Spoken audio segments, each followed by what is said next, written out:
So, today we're going to talk about VRay, specifically for Rhino. Is there anyone who has any experience with VRay? Or any, like a little bit? Or people who use VRay in other software? Okay. Any other rendering engine that you've been using lately? Like Studio, personal projects? Landscape, Lumion, I heard Lumion, right? Okay, yeah, more kind of like immersive software. Although you will see, and we'll get to that, even Chaos Group, which is the company that owns VRay, has been moving more and more towards more kind of like immersive type of visualization, right? VRay is one of the leading visualization software that you find out there, specifically when we're talking about architecture. You'll find like most of the professional renderers, although many are kind of like building this duality where they also work with, say, like more immersive tools such as Lumion, indeed, Twinmotion and so on. They're always building this duality where they have that type of package plus VRay. And they use it more for kind of like still images, independently from the fact that they use it as a support to specific software. Because a good aspect of VRay is its versatility, the fact that it can be used in different packages, different software. It can be part of 3ds Max, can be part of Rhino, indeed, SketchUp. Maybe some of you have used it on SketchUp. And an interesting fact is that now, pretty much by knowing how VRay works on one of these software, you should be more or less able to move to VRay versions for other software and understand what's going on, understand a bit of the logic. That it used to be the same in the past, and the reason why is because initially VRay was basically developed by different teams depending on the software they would use it on, right? So in a way, Rhino for some reason still very behind at some point, while the SketchUp version of VRay was way better. Now it's not that case anymore. Like they always try to release updates that they're covering all the versions. Okay. Again, everyone, people who are here for the workshop, AD workshop, please sit and in this side of the room. Try and find a place where you can see the screen, because we'll only project on this screen. If you're not here for the workshop, this half of the room can be used, okay? So I will ask you to move to the other side if you're not here for the workshop. Yeah, perfect. So if you're here for the workshop, sit whatever you want within this half. If your computer don't switch on, doesn't work, there is more computers over there, right? Cool. Yeah. Before we start, any question, any doubts, any consideration regarding VRay rendering software in general? Yeah, we're all ready to start. Okay, so let me give you a couple of words about the structure for today.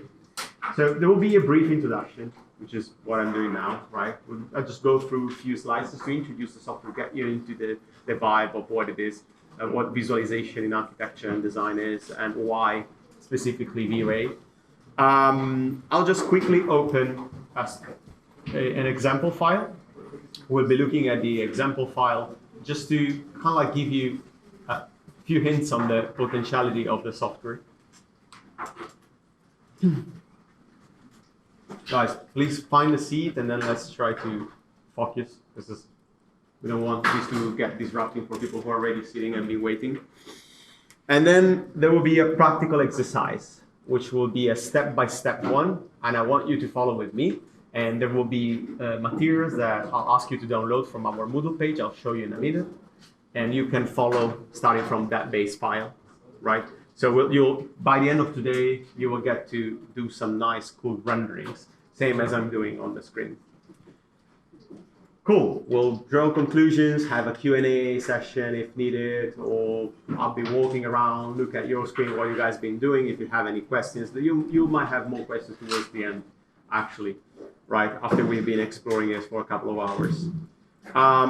Why VRay? I already had this question before. I had questions like, do you believe VRay is the best rendering software? It's very difficult to answer that. I don't believe any like professional rendering company would be able to tell you like this is the best rendering software, right? It depends on the purpose, it depends on the workflow, it depends on many things, like pricing, licenses, tons of considerations, right?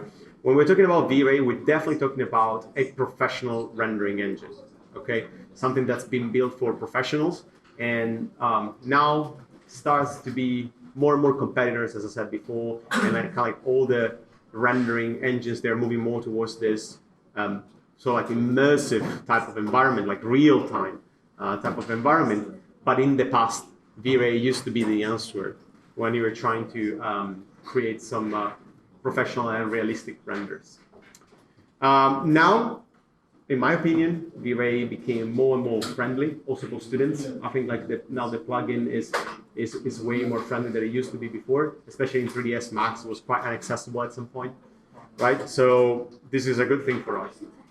And you also have full access to VRay in the CAD lab in your computers. So that's another good point, right? Something to keep into account. Then we will have other tutorials later on in the semester where we will focus more on different approaches, different type of visualization renders, such as indeed Escape and Lumions and OneNative or Twinmotion. As I said before, you find VRay serving pretty much every architectural platform, right? In terms of 3D modeling, we have it on 3ds Max, we have it on Rhino, Revit, Maya, SketchUp, and so on and so forth. So probably we won't get to do this, which is a professional render, right? There's a professionists who are charging architecture practices tons of money for still images. Like imagine like an image like that, depending on the resolution, on the size of the image, but could easily cost like, I don't know, 3,200 to 2,500 pounds, 3,000 pounds, right?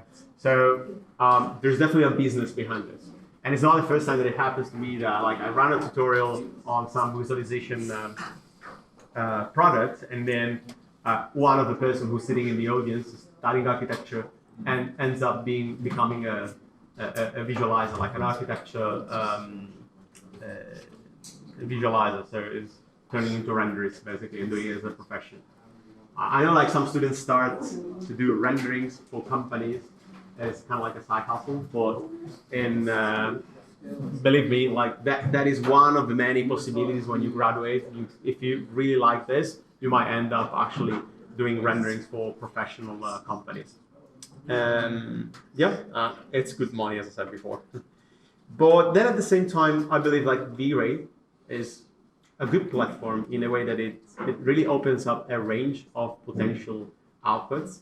And especially for students, this is good because you're not always seeking like hyper-realism, right? Sometimes it's more the conceptual feeling. You're trying to convey a message, right? Creating these compelling images or diagrams that really express your intention. It's more about visualizing that message that you want to convey rather than seeking hyper-realism all the times. And in this sense, again, like VRay offers a range of tools that are really a great use for that. Well, I'll try to cover that as well towards the end of the session. So like try and see a different approach to create something a bit more conceptual. It goes by itself that within VRay, what comes at hand is a bit of knowledge of how it works in the photography world, right? Like camera settings, exposure values, like all these words. This should kind of like resonates with you. I don't know if there is anyone here who has experience like in photography or is maybe like passionate about it. It's a sort of like a hobby, right? But then you will find that there's gonna be like specific tabs in VRay that use a terminology that is quite familiar to you, right? And it is important to learn, even if it's just the basics, right? It is important to understand what's the meaning of that terminology, and we'll cover it today.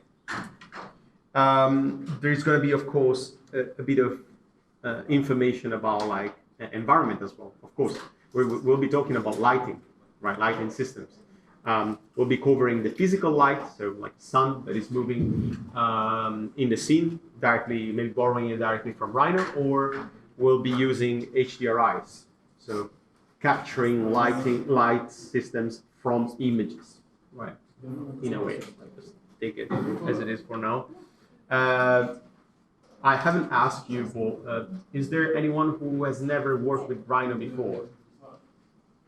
Okay, some people completely new. You never used Rhino before?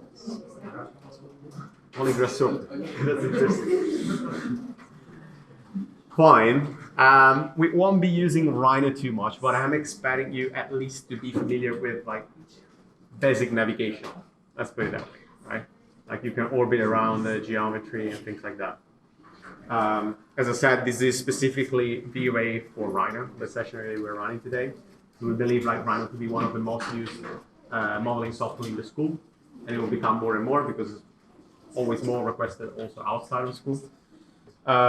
So that's why we're trying to deliver these as a single package.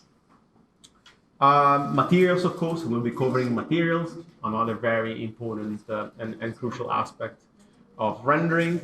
And we'll explore the preset library. So you'll find that, as I said before, in the past time, it used to be this very tricky thing where you had to build your own library. So like, I remember when I was like an intern in certain practices, I was kind of like, first thing I was doing is like stealing the materials library for VRay, because it takes time to build it, right? Now everything is pretty much online, can be downloaded, and actually is preloaded within your VRay. So you will find, I'll show you in a minute, but you'll find that you have tons of preset materials that you can just drag and drop. And you don't really have to create your own, but we'll also cover how to create your customized ones. Then we won't really touch on VRay vision, but this goes more in that direction that I was talking about, like being a bit more interactive, immersive, right? So I believe that if you get familiar with the core package of VRay and how it works, then working with VRay visions and all those kind of like add-ons is going to be way easier, because they're just being made kind of like a more friendly and easier version of what VRay does as the core of it. I'll be touching on Chaos Cosmos, which is even more tools that are available from online, right? So you can download pre-texturized models, like super highly detailed trees, plants, human figures, I don't know, urban furnitures, you name it, right? So is it free 3D models? It is.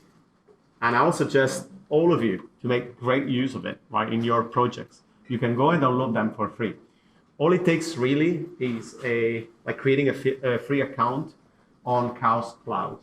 I believe this is not related in any way to the fact that you might or might not have a Adobe license. Sorry, not Adobe, Chaos license. All it takes really is like a personal email, and you should be having access to it. Unfortunately, I believe you won't be able to do it in here, like on these computers, just because you don't have admin rights. But then on yours, if you got VRay, all it takes really is just registering with your personal email.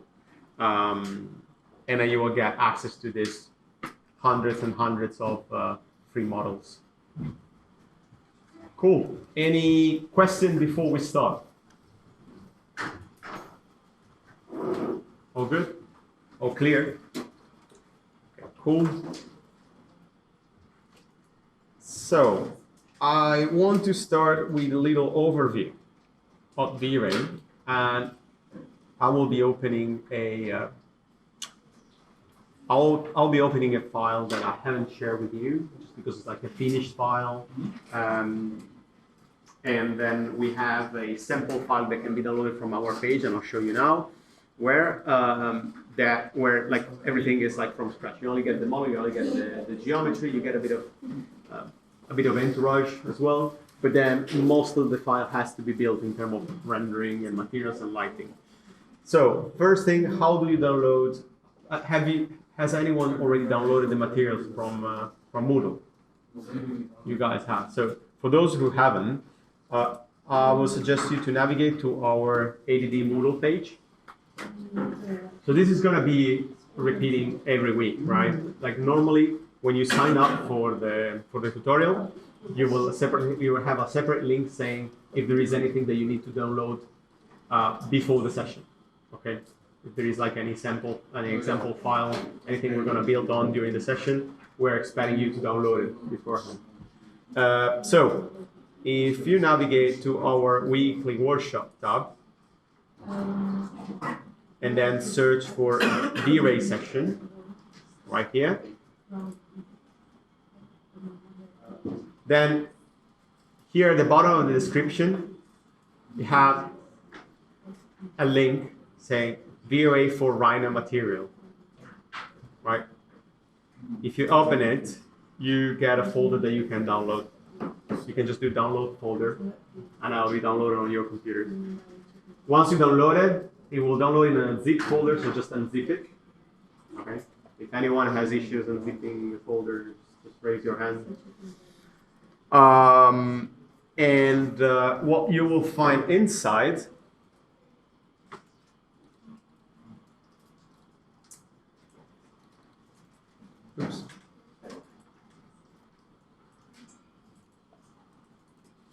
is these 4 subfolders.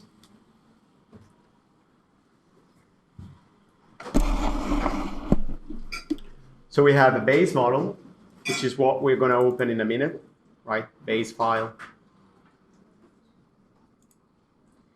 We have HDRIs, which we'll be using and exploring later. An image, which is just representative of like a render we might do by the end of the session, right? Might look something like this. And then a little animation, because actually you can also render animation, not just still images. Okay, before we jump to the exercise, I want to open, so you don't have to follow me now. I want to open a sample file.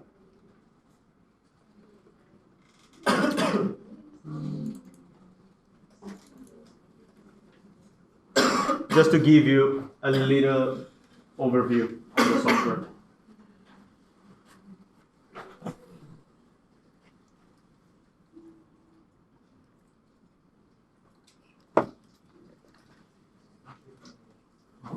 Is it opening?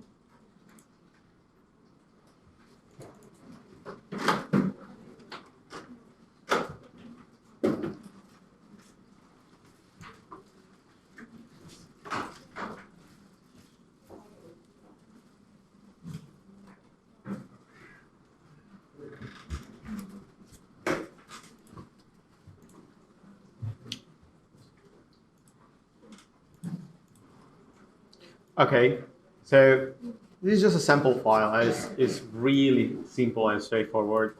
As you can see, there's like series of layers corresponding to different materials. This is a good way of organizing your files for rendering, so something that will come back on later. But what I want to show you is that how VRay operates, right?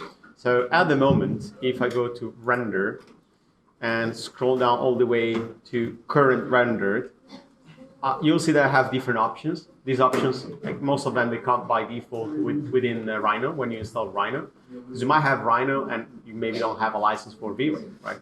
They are still 2 separate software at the end of the day. So when you install VRay, you'll have to go and manually set the render to be VRay. Now I just mistakenly changed it back to legacy Rhino render. So what you have to do is what I'm going to do now. I'm going to go to render, current render, and set it to VRay for Rhino.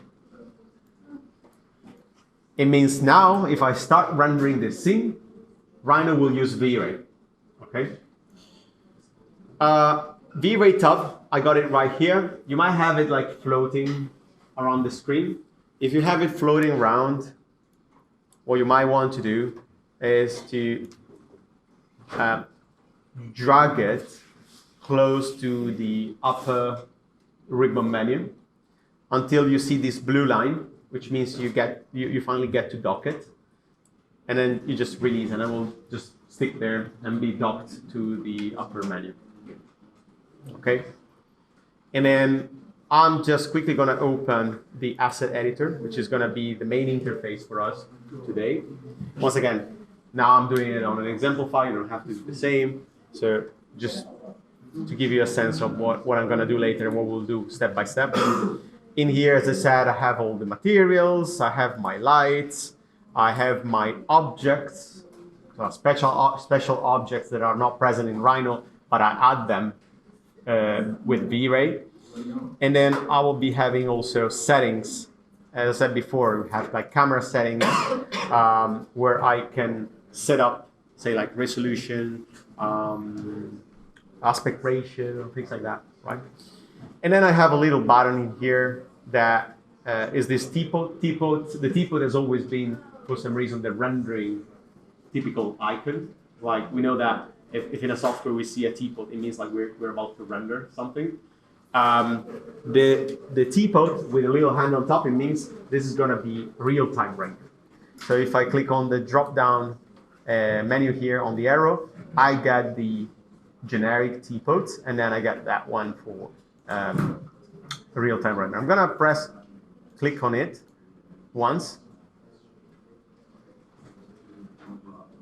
and wait. In theory, I should be starting seeing something. Not sure why it's not happening. It's happening in another window. Not sure.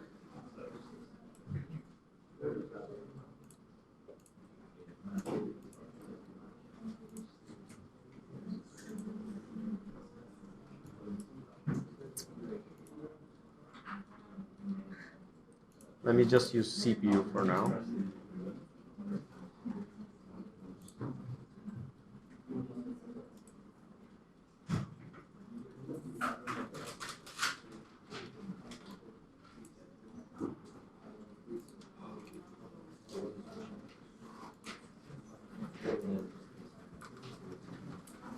So you should get a pop-up window. At the moment, I can see that everything is black, so there must be a problem with the lighting system. I can tell probably this is related to an HDRI that cannot be retrieved, so like a file path that cannot be retrieved. So if I go to the lighting settings and then check for my dome light, I'll get back to this and you'll understand what I'm doing later.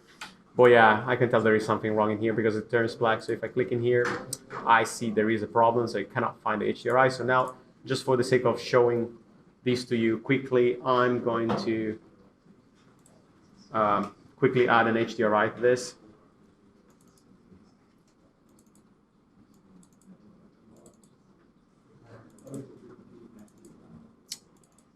HDRI, let's add this one. Here we go, and once I reference this back, you see it starts rendering.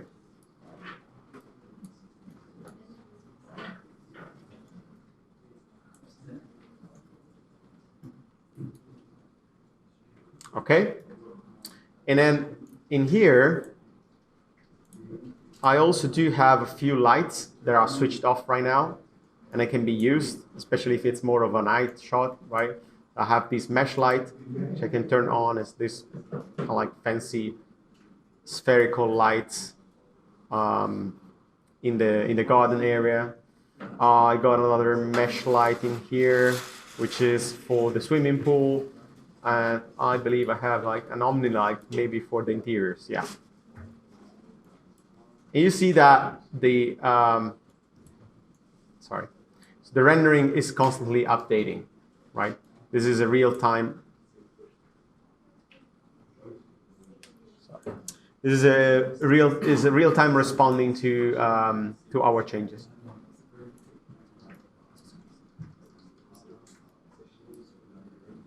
Okay, now we'll start from scratch.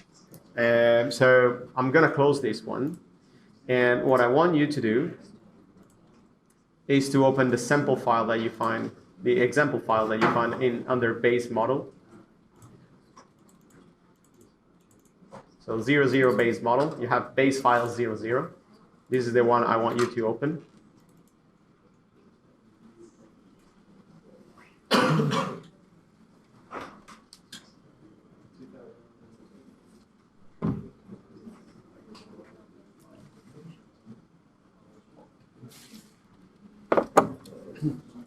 Very basic file, very simple. We do have like a residential unit.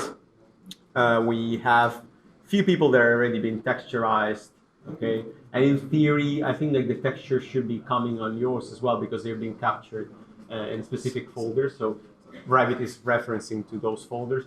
And for some reason, those people look like they don't have any texture attached. It means like that VRay cannot relate the geometry back to the texture we've been assigning already. It's not a big deal. That's something that we're going to cover later as well. Again, at the moment, I can't really see much in here related to like textures, lighting, right? This is just a typical Rhino interface. So first thing first, as I mentioned before, I want everyone to go and make sure that on their render, current render, VRay for Rhino is checked. This is the very first thing that we want to do.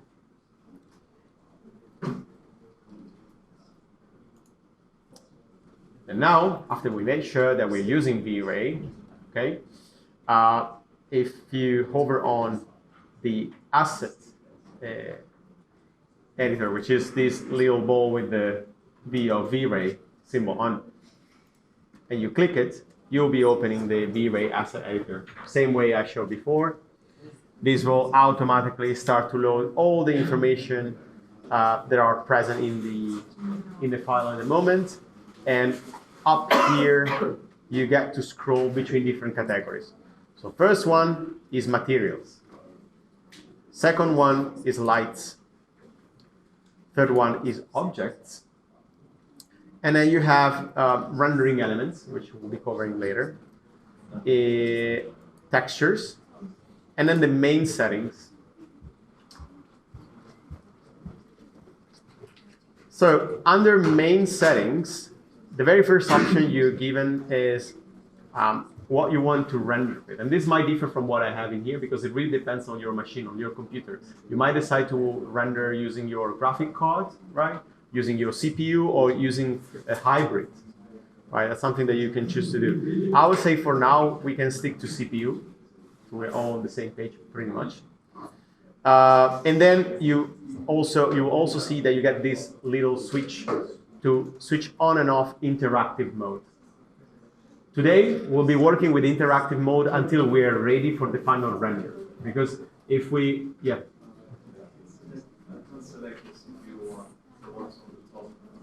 You can't select it. Yeah. Ah, interesting. Like all different dimensions, progressing quality. Is it default to CPU? Yeah.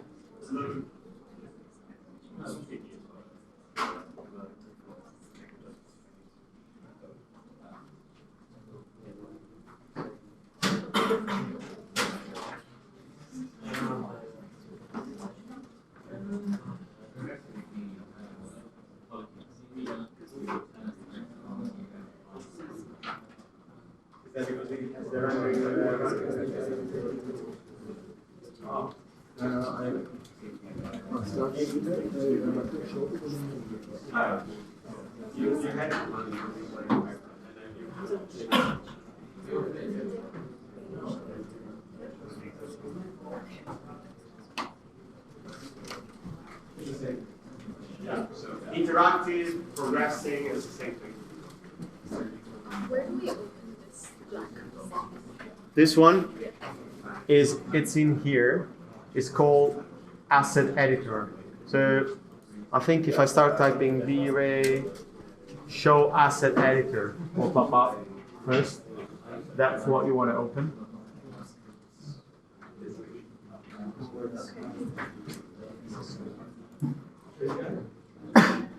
Maybe you have like the newest version that might differ a little bit, a tiny bit, maybe the naming of tools.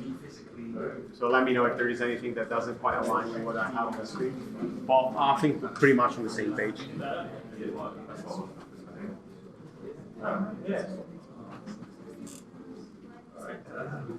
Okay, are we good?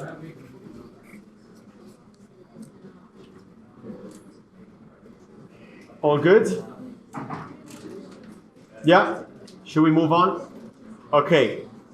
And now, I want you to start and render your first progressive or interactive render in VRay. So you just click on this icon, making sure that it's not the traditional teapot, but it's the teapot with a little hand.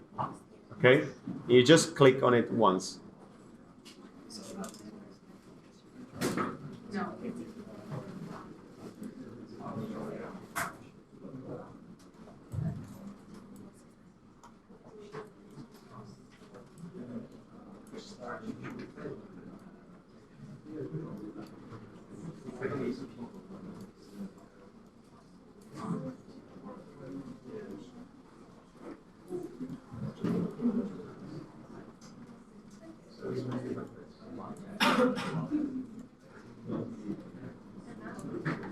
Okay? The screen is blank.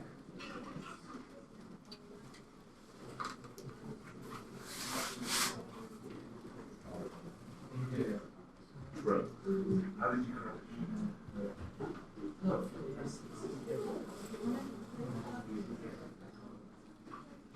Good.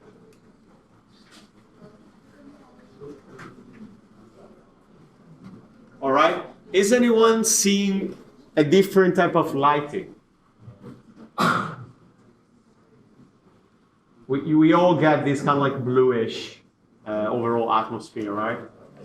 Okay. There?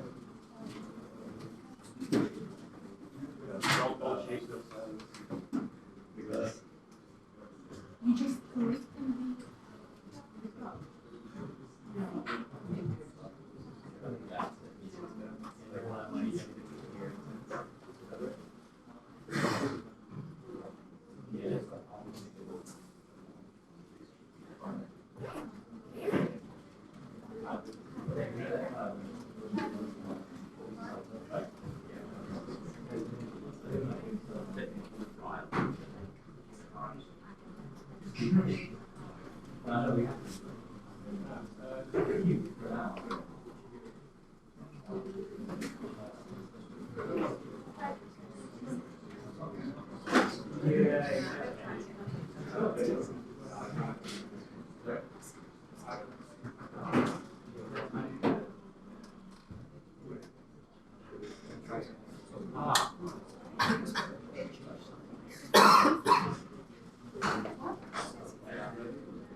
It's just at the moment. I don't know what you watch this.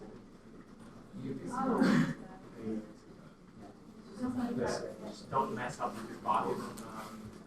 Now it's very low. Yeah, change this.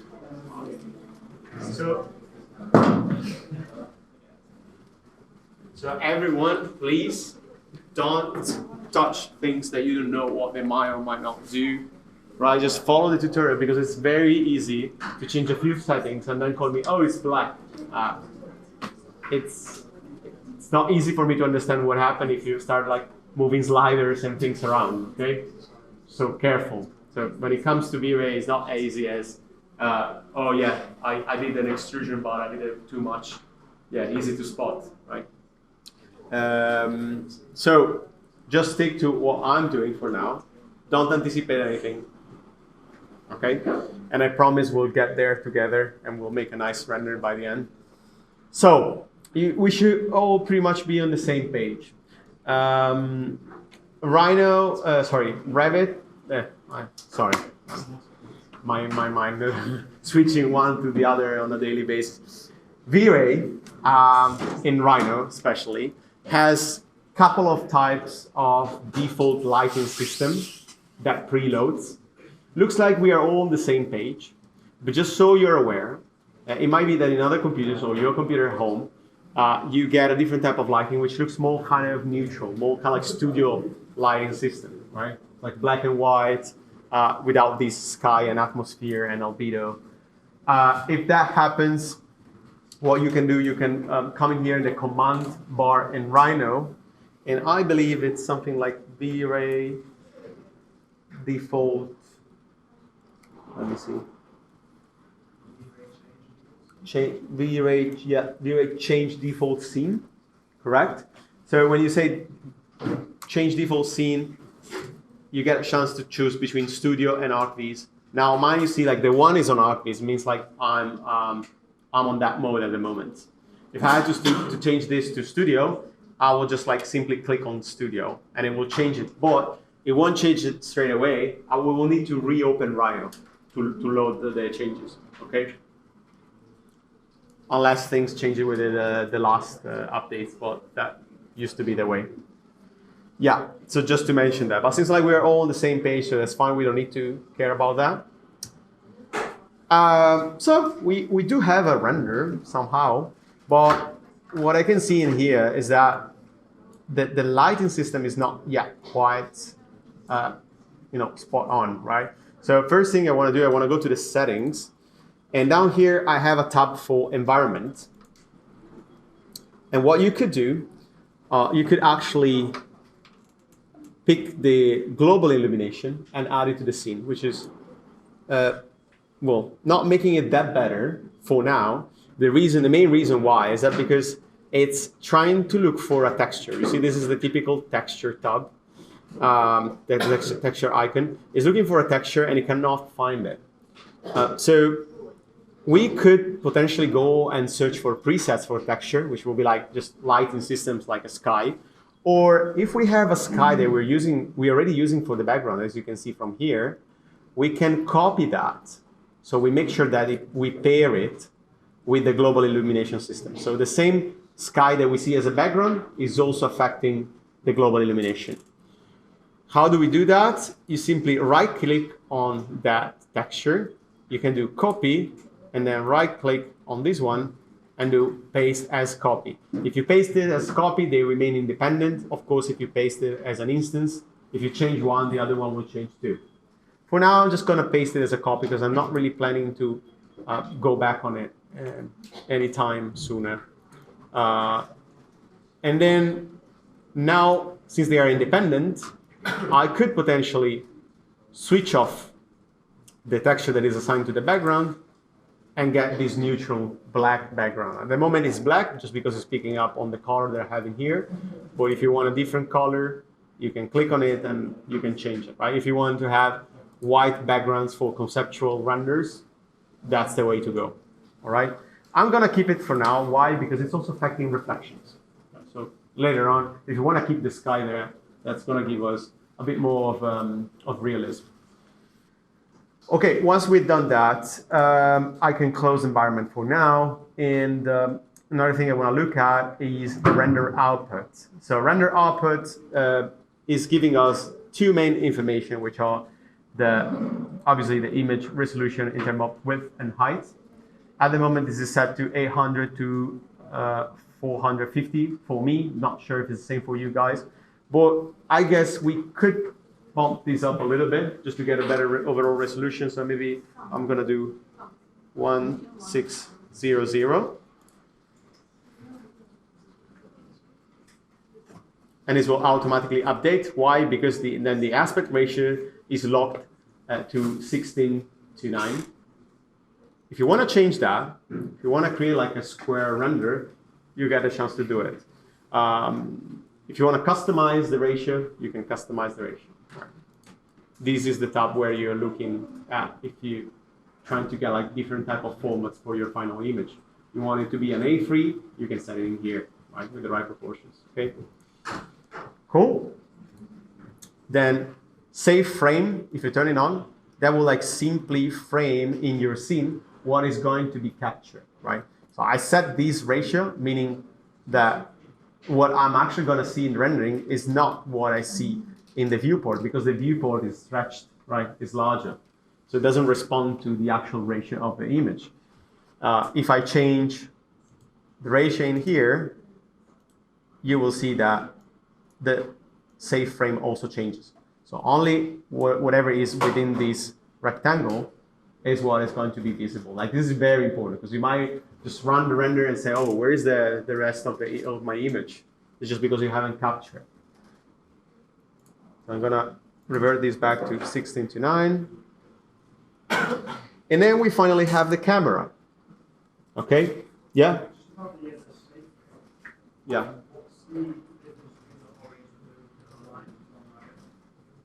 These two lines. I do believe it's a simple matter of like whatever is going to be most centered and whatever is going to remain in this kind of like peripheral area. So is at risk of being cut off. Let's put it that way. Everything that you see within the outer line should be captured, if I'm not mistaken. And double check, but yeah. Yeah, it's just the gray bands that indicate what's not captured. So I think it's just an aid, if anything, for you for better composition. Right. And it's something that can be changed in the Rhino properties. I think, yeah, save frame right here. I don't know if you can see my cursor, but if I go to save frame, yeah, basically it's this live area. So you can change this. You can say, oh, I really want to focus on something to be at the center of my image, and I want to make sure I don't miss it out within the very center of it. So maybe I reduce this 80% to, I don't know, like 60. But you can turn it off.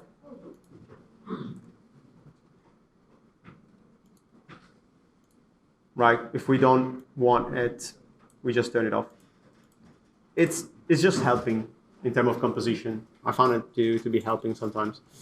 What else? Going back to camera, right? We have different types.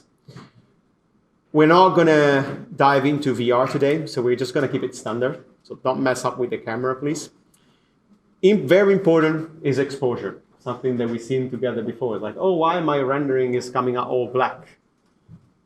And then we realized that the exposure values were changed. If I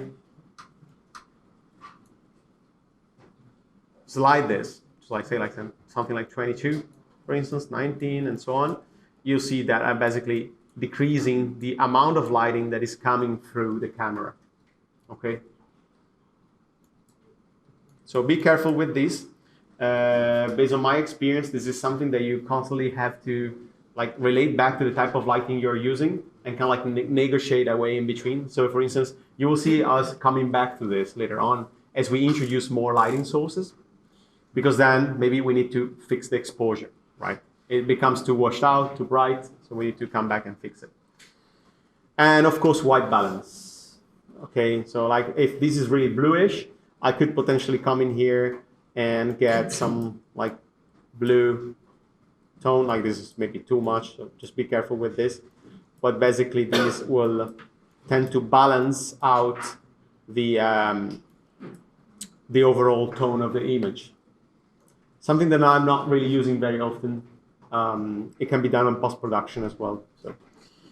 Okay, we're not going to dive into depth of field and effects for now. I think what is important that we covered it in here, the render output, so the resolution of the image, the overall camera settings, and then up here, we just decided to start working with progressive or anyway, interactive rendering, just because we can see straight away. It's particularly good also to teach VRay, by the way, because in the past it used to be like, okay, I'm doing this, and then let's press the render button and see the result. Now we can see it straight away what's happening, right? So, especially you moving your first steps into this software, I would suggest you to do that. Sometimes, like, go and change like little settings and see the result instead of like doing changes and then come back and hit the render button. That's going to be a disaster. You want to be able to understand what caused the issue, if there's any. Okay. Now. What I'm going to do, I'm going to jump to the lights, because you will see that pretty much everyone, we should have this Rhino documented sound loaded in. It is loaded in, but it's not activated yet. So when you see this gray icon next to any lights, it means it's switched off, it's hidden. at the moment. So this is only using the global illumination lighting we provide and the overall environment lighting that we provide within VRay, right? But there is the Rhino documented sun, which is something that if you've been using Rhino in the past, you should be familiar with. So if we turn it on, just by clicking on a little sun, the scene will get light up, okay? And now we have proper shadows. They're like directional shadows. It's not anymore that so like ambient occlusion feeling, right? Generic ambient occlusion feeling, but there is actual shadows. And you can go and change the settings of your sun, either from Rhino or from VRay, whatever you prefer. I would suggest, since we're now looking at VRay, I would suggest you to use VRay. So I'm gonna click on Rhino documented sun, selecting it, and then if you're probably at this point right now, if you click on this arrow on the right, you will open up the settings for the physical sun in VRay. And again, like you get this little switch, so you can switch it on and off.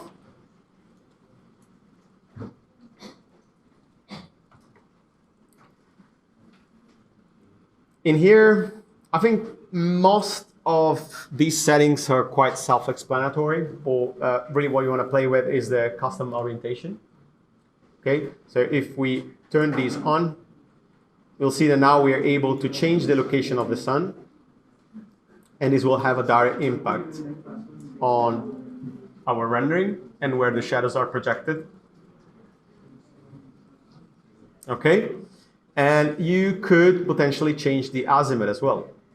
And you will see that as we get closer to the horizon, we get more of a kind of like golden hour feeling. So VRay is also automatically going to affect the overall sky system, the lighting. You will get these warmer tones. Okay, so if you want like an early morning or like evening shot where you start using also maybe some artificial lighting, like this is kind of interesting way to set it up straight away, just using the sun in Rhino. So if I move around, I see more or less where my sun is. I believe I can change the size with the size multiplier. Yeah, you see, it's just the disk is just getting bigger. I do believe this will mainly affect reflections, if anything, not really the overall lighting, but the lighting is changed by the intensity multiplier. So if I increase the intensity multiplier, I'm slowly starting to kind of like brighten up my scene. There are different preset skies. I would say let's stick to Hosek et al. But if you fancy, maybe you can try clear sky, which is going to get you more of this kind of like, to me, is a bit more neutral feeling compared to the other one that also captures a little bit more of the bluish of the sky. Or Prefam Hall. Like, it's not really visible right now just because we are really using this almost horizontal level sun, right? Otherwise, it would be more visible. You can experiment with it. So I'll say, like, let's stick to Hosek et al. What else? Not really gonna go too much in depth with these. Of course, this can be invisible, so it won't be visible in your sky if you don't want to see it when you render. So you might have like an horizontal shot when you don't want to see it. So that will kind of like hide the sun. And then you have filters. So these are always for muting, basically, different channels that might be affected by the presence of your sun. So if you don't want to see the reflection of your sun, you probably want to mute the specular channel. That is the one that is dictating the reflection. Okay, all good for now. I'm going to bring this back up a little bit because I want to have a better lighting in my scene for now, and I'm going to focus on materials, and I feel like this is going to be more understandable if we keep it to this overall time of the day. Any questions so far? All clear? Is that working for everyone? Cool. So next step, we're gonna jump into the materials. At the moment, you see we have tons of materials. These materials are basically the textures that have been attached to those people over there. If I just select them all, and you can do the same, and do right-click, delete, you will see that they will turn white. Okay. So we can do that. I don't mind. Like we can reintroduce people with texture layers. For now, we can keep this clean and pristine, and start to add our own materials. So, in terms of materials, let's start to populate. I'm not expecting us to kind of like fully texturize the entire model, but let's start to populate and expose ourselves to different types of materials in VRay. First type of material I want to show you is the most basic material ever, the one that you can pick up and start customizing and creating your own. Down here, you have this little icon with a plus, and it says create asset. There is where you want to go. It doesn't matter if you're in material, lighting, tab, setting tab. There is where you want to go to upload any new assets. In this case, a material is an asset, okay? So if I click in here, you see I get different options depending on what I want to create indeed. Rendering elements, geometries, lights, textures, and finally materials. I get different options for materials. The most basic one is the so-called generic material. So if you click on it, then a generic material will be automatically dropped into your scene in here, but it hasn't been assigned yet, of course. How do you assign this material? There are several ways, okay? So one way will be just with left mouse button, just drag and drop your material on any geometry in your scene. So I'm gonna drop it on this guy, for instance. And you see that VRay will automatically pick it up and I'll be displaying the geometry within your new material, okay? This is one way. It's not the most precise, to be honest. What I suggest everyone, just as a good practice, is to maybe create, I believe like you'll be having multiple working files, working models for your studio project and so on. My suggestion is when you want to render something, just create a parallel model for that so that you can organize it efficiently, specifically addressing visualization. When you'll be working in the practice, and they will be asking you to prepare a file to be sent to the renderist, okay, to the render company, most likely they will want to see something like this in terms of organization, right? Which is telling me what type of material, pretty much.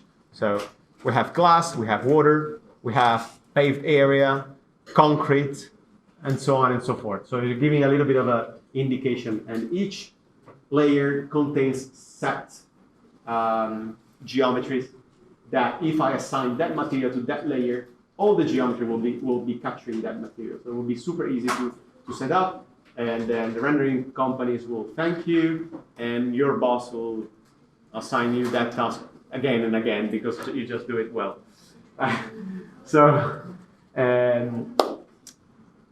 That brings us to the other way of assigning material, the one that I personally prefer, because it prevents you from doing any mistakes, which is right-click on the material selected and either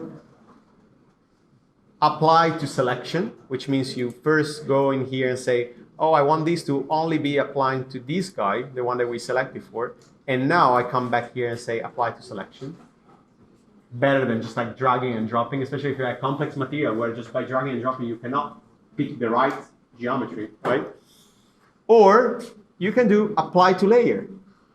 And then in my layers, I do have like a 0, generic layer, which contains most likely generic geometry, more or less. Whatever I decided to call generic, right?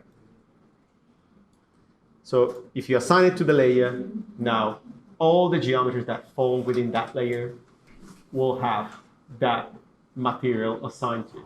why this is important, because if you realize that you forgot something that is in the wrong layer, I mean, if you, let's say, one of these steps in here, one of these geometry was still white, well, the reason is probably that that geometry hasn't been assigned to that layer.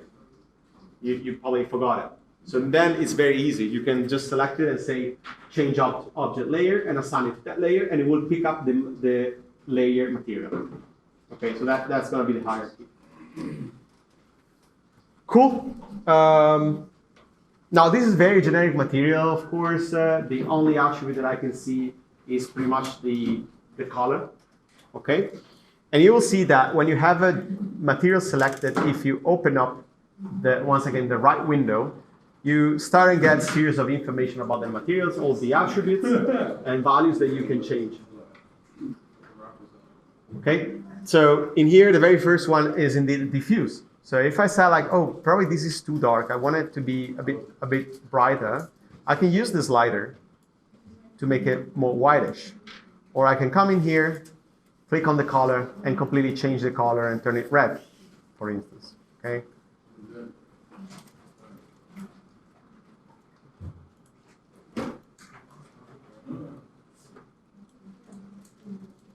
I'm gonna keep it gray for now.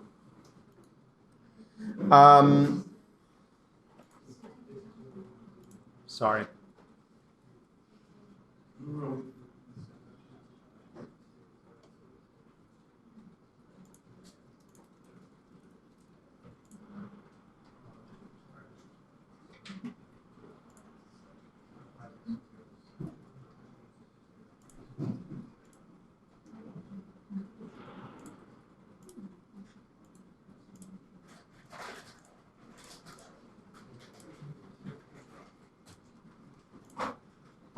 So there are more settings that we can change in here. For instance, there is reflection settings.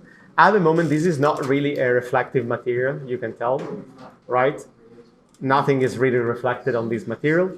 But if you go to reflection color and start to play with the slider, maybe let's take it to the maximum. You will start to see reflections appearing in the scene. And then you can play with the reflection glossiness as well in tandem, right? To create more of a metallic feeling. So maybe it's reflective, but it's not glossy.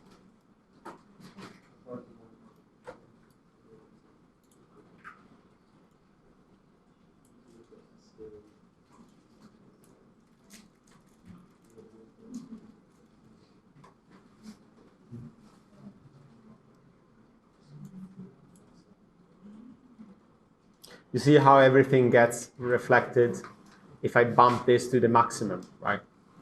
And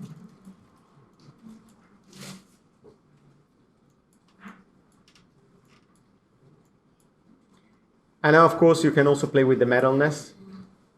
Oops. Of course, this is not the right example, right? I'm not expecting you to create like metallic paved areas, but just to give you an overview, something that we'll be using later as well. Refraction, coat, opacity. We're not going to go too deep into these. Of course, opacity is going to control the transparency of your material, so you can turn this into a transparent material if you wish. But if you're thinking of using that to create a window, there is preset for glasses. Okay. Bump. Does anyone know what bump is?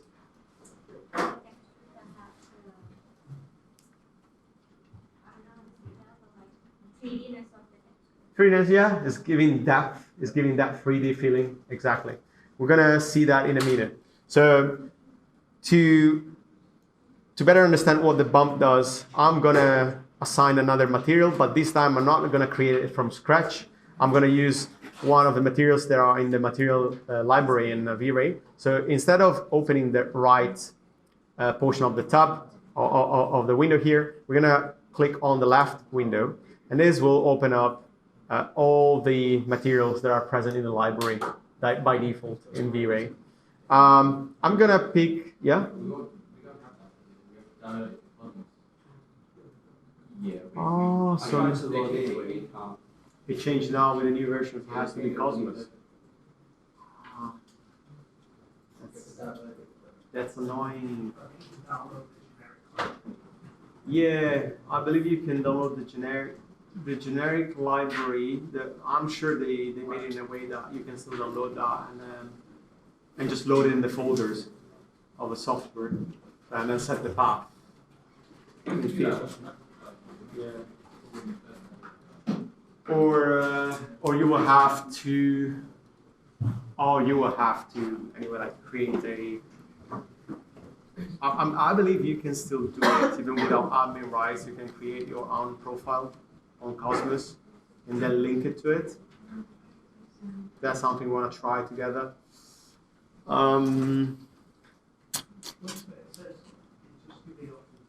Let me check.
Okay, so have you guys managed to create an account in Chaos Cosmos? Yeah, good. Cool. So now you should be able to download the materials, not just the materials, but also the assets, right? Let's jump to Chaos Cosmos so we are all on the same page.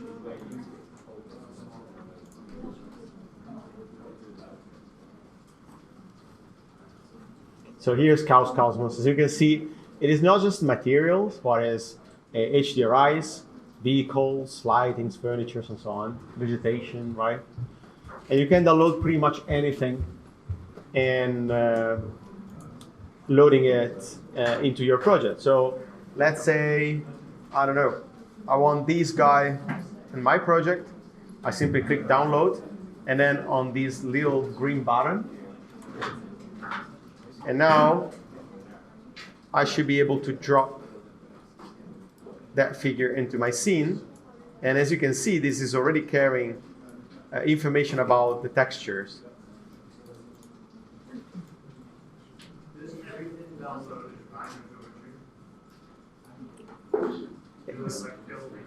So basically what it's doing, what it's doing behind it is kind of like creating folders with the geometries plus textures assigned to them.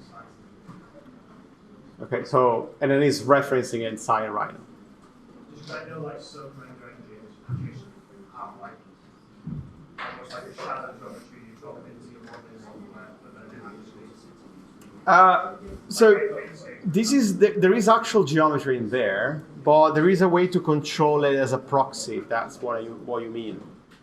Like at this time, this geometry, if you zoom in, has a certain resolution. It's a mesh.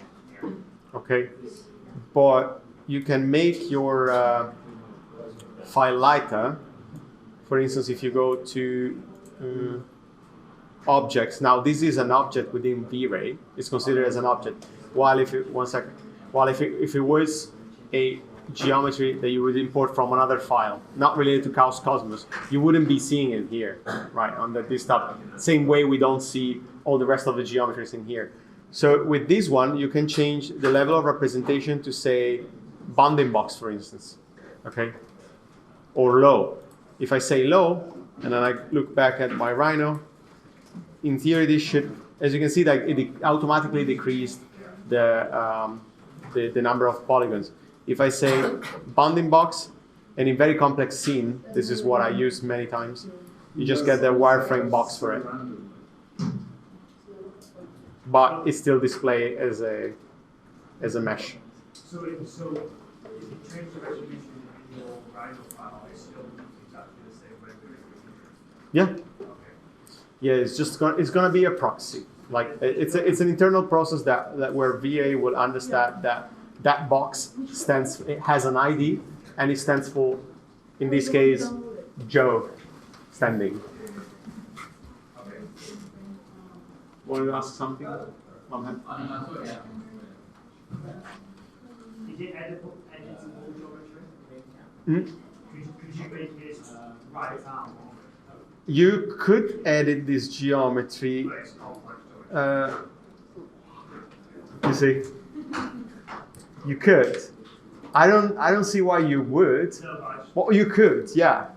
say that, for example, he had his arm by his side and he really wanted that person, you wanted him to make his arm up. The thing is, if you're changing, because it's all meshes, so they are, they are UV mapped. So if you change the position of an arm, then the UV mapping would get screwed. That's the only thing the only issue that I can think of. You can scale it. In my mind, you can scale it. You can scale it monodirectionally, of course, but that's keeping the same UV mapping. If you start manipulating the mesh geometry, that might be a mess then with the texturing. If you don't care about the texturing, it's a conceptual render that you're seeking. It's like, I don't know, ambient occlusion, black and white. Then it's all about the geometry. Then yes, of course you can do it. Like now in here, right? Like if I mess up with this guy geometry, the texture is gonna look funny. If I do the same with this guy, it doesn't really change much. It's just one color that plainly applies to it. Okay. All right. Well, I'm glad now you get access to Chaos Cosmos and all the resources. I actually wanted to run a quick demonstration on the bump channel, right? So I would say try and look for like a brick texture, something like that. So I do have a brick texture in here, so I'm just going to do add to scene. In your case, it's just a matter of pressing that green button that will load the material on the scene. You will have it in here. Once you have your material, same as we did before, right? I don't know where I want to assign that to, but concrete, maybe not. Maybe I actually want to assign it to a selection, so I'm just going to grab these pieces in here, and with right click, I'll do apply to selection.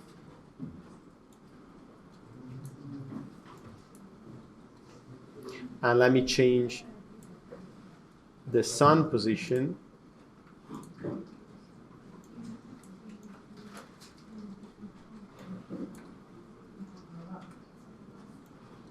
Okay, so this is visible, right? So now zoom in and try to capture these bricks. You'll see that they have a bit of a 3D feeling, right, on them. And this is coming from the bump. So going back to the materials, selecting my bricks, going to the bump.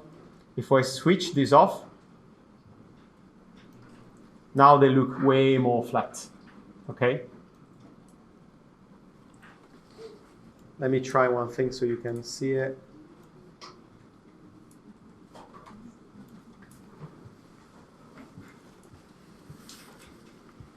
Okay. I feel like now the difference is clear. It's quite clear, right? The one is with bump, one is without. If you feel like the bump is too much, of course, you can lower the values. So, for instance, here, the amount now is set to 1. I probably bring this to 0.1 to start with. And it's still maybe too much, so it might even be 0.01. And maybe this is a bit more realistic. Okay? Do you only use materials from others? No, you can create materials yourself. So, let's say the generic one, right? We want to add a diffuse channel, so a texture to it that will affect the diffuse. You get the option in here.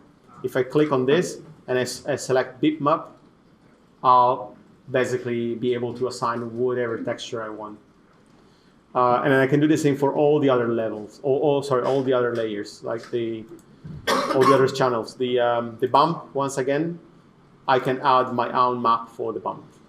So if I do like a checker, I'm just going to do something weird and see what happens. Yeah, you see?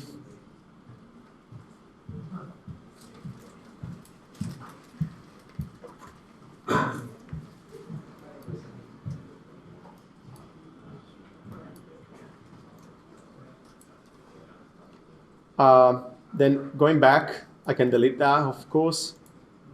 So right click, clear. Okay, now I want to get to do something more fun. So like water, vegetation, things like that. So let's start with water. I'm not sure how it's in Cosmos. I'm sure you have maybe even more materials for liquids that I do have. I'm gonna search under liquids. And down here I have 4 presets for water. I'm gonna bring these one in, waves A01 to 100 centimeters, and do add to scene. You guys have water.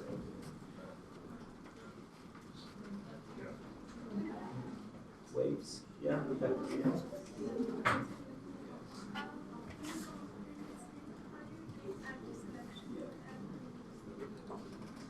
You just press on the arrow and then wait. Yeah. let's go back to your asset. Yeah, where? That's now water.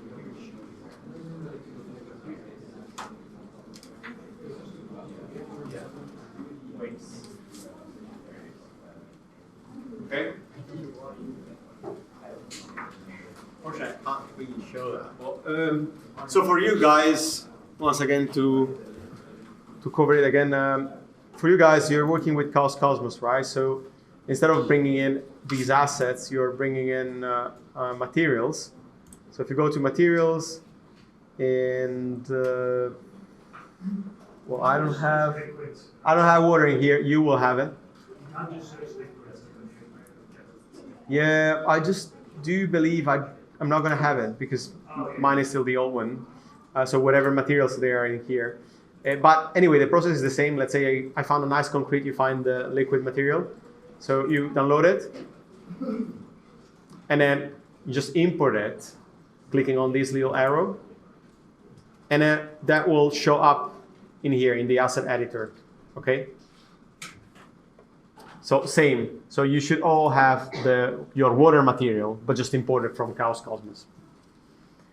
Then once you have it, right click on it, apply to layer, and then let's search for water. And let's go and check the result.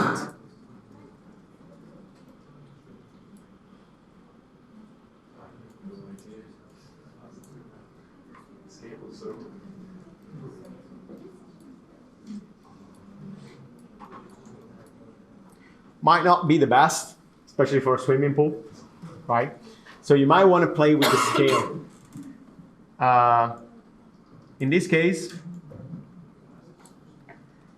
there are multiple textures, multiple channels actually, with texture supplies that can be reorganized, can be scaled. So if I go to the bump again, I see that there is a texture applied to it. So I can click on the texture this time, and this is the noise texture that is giving me the that kind of waves effects, right? So we want to change that. I want to go down to texture placement, and under UV placement source should be UVW placement, which is good. And I can click on this little icon, and in here I should be able to kind of like change the scale by changing the amount of time this texture gets repeated. That's a bit of the logic of it. So if I say these gets repeated, I don't know, 0.5, I'm increasing the scale, okay?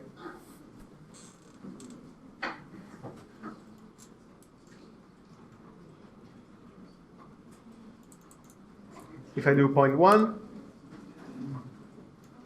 yeah, something like that. Might want to see it from a different angle.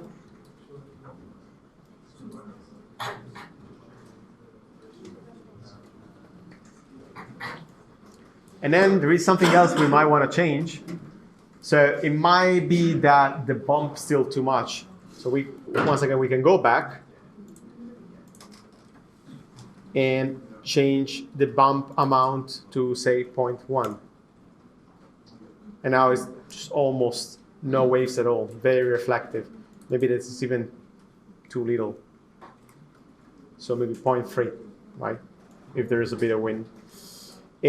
Of course, you can add a little bit of opacity. Not too much, be careful with it. Because you're gonna be able to see underneath. Given that this is a swimming pool, I think it should be fine that you see a little bit of underneath.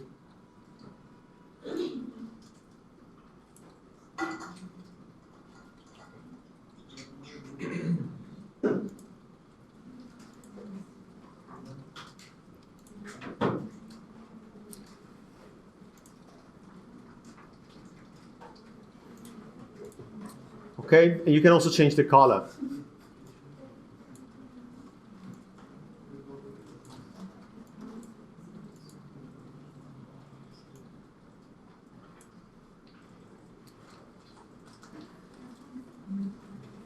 Now, the next thing we want to work with is the grass. We want to add a little bit of grass. So I'll do the same. I'll go to the materials. You'll do the same. You'll go to Chaos Cosmos, and you will search for grass material in here. I'll find mine underground. I have these grass B. Probably gonna use this one. I'm gonna bring it in. You will just download it and import it. It will be the same thing. And then with right click, apply to layer, and then grass. And then now you will start noticing something funny. If you start orbit around, you'll see that like that certain surfaces, certain patches got texturized within a certain scale. Others, they're completely off scale. And that is partially due to the geometry, how the geometry was built, what type of geometry it was, if it was like a mesh that got converted into an herbs and so on. Could be many things. So I'm showing you a little trick to go and kind of readjust things around. In Rhino this time, want to make sure we select all of these geometries, right? Or you could go to, where is it? Grass, right click, and do select objects. It will automatically select all these patches. And then under the properties, we want to go to texture mapping. And I want to make sure these all matches with planar UVW, because we're using UVW in VRay.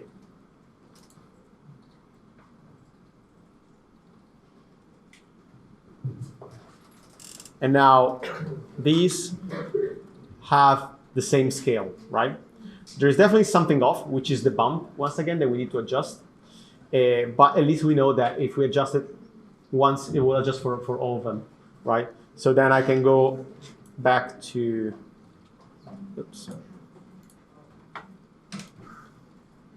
back to my bump channeling here and say these has to be reduced to 0.1 or 0.01.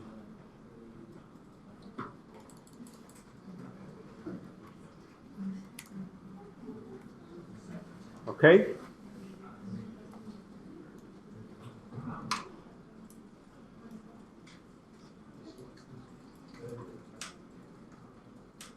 Cool.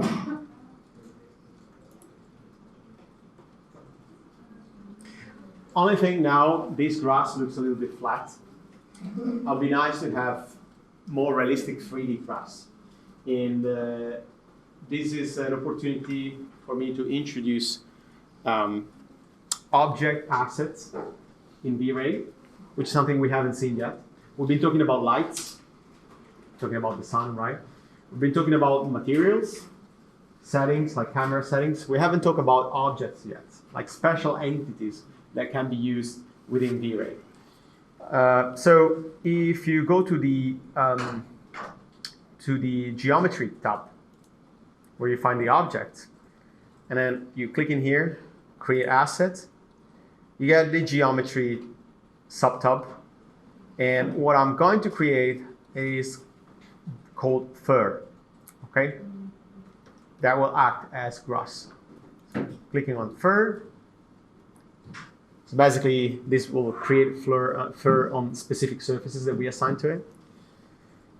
So pretty easy. How do we assign that? Pretty much the same way, right? So you can do right click and then apply to something. Unfortunately, we can't really apply it to a layer.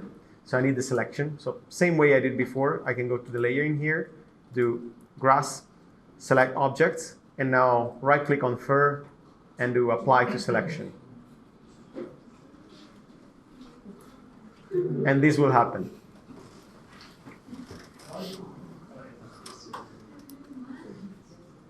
Very realistic.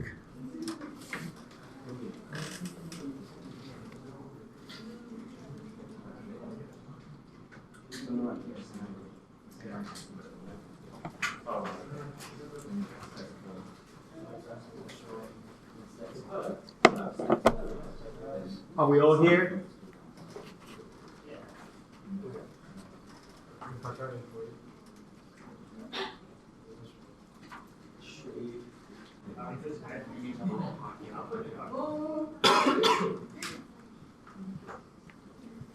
Okay, let's move on.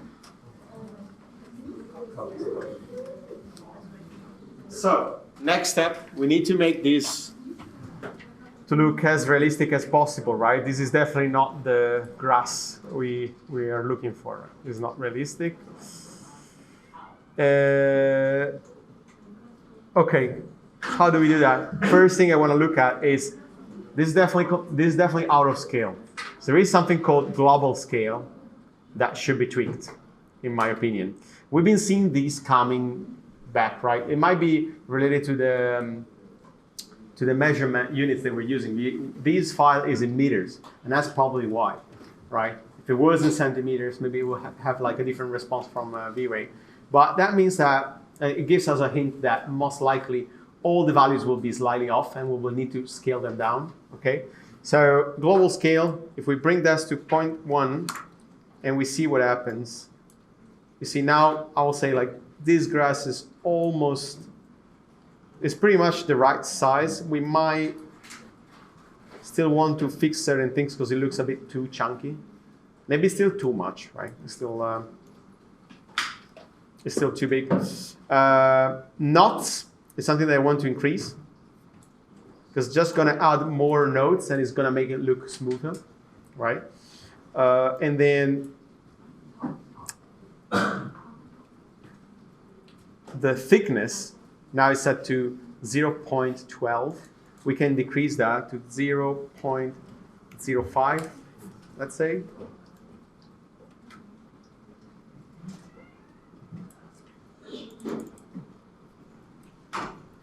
Actually, let me try and do 0.05 for the scale. Okay, and now the problem is just that these grass is just like not filling the space, right? It's too sporadic. So what I want to do is increase the count per area up here, okay? You can also do per face, but I would rather do per area in this because it's gonna keep the result consistent and we're not working with meshes. So count per area, I'm gonna exaggerate it. Careful, probably would suggest you to say, but I'm gonna start with 100 and I'll show you still like this is not any close to what we want, right? So maybe we need 1000. Starting getting there. Depending how realistic you want it to be, it might still need a bit more filling. So maybe instead of 1000, we get it to 6000.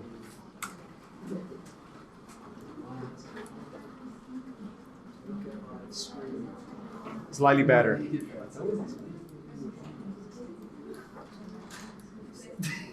You can control other parameters like how much it bends, gravity, right? Gravity maybe can be a little bit less, like -2.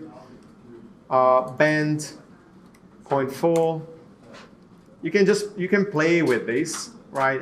And try and find something that looks quite realistic to you, that has enough diversity. Also, you can play with the variance down here. All right, so you're adding more variance. So every filament is going to look different from the others. And then once you have a good setup for the grass, you can assign a material to it.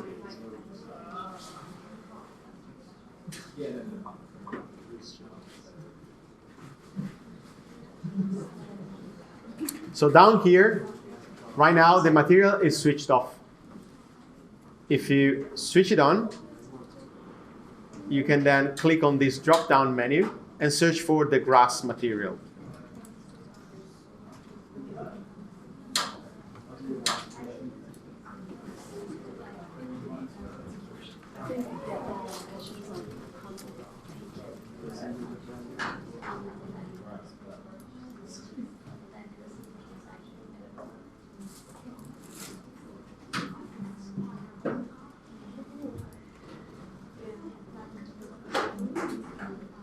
feel like this is much better already.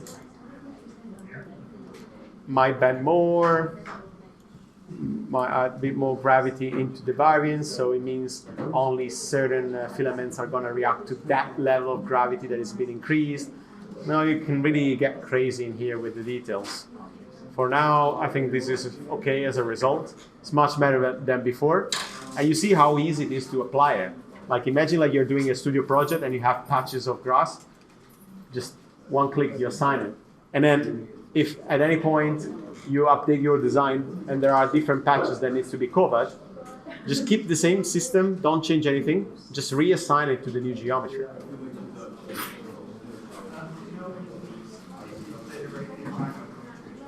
No, this is VRay. So there is no actual geometry in Rhino. It's all visual, right? It's all part of that. What you see in Rhino is exactly. What you see in Rhino is some like lines indicating there is data applied from that area.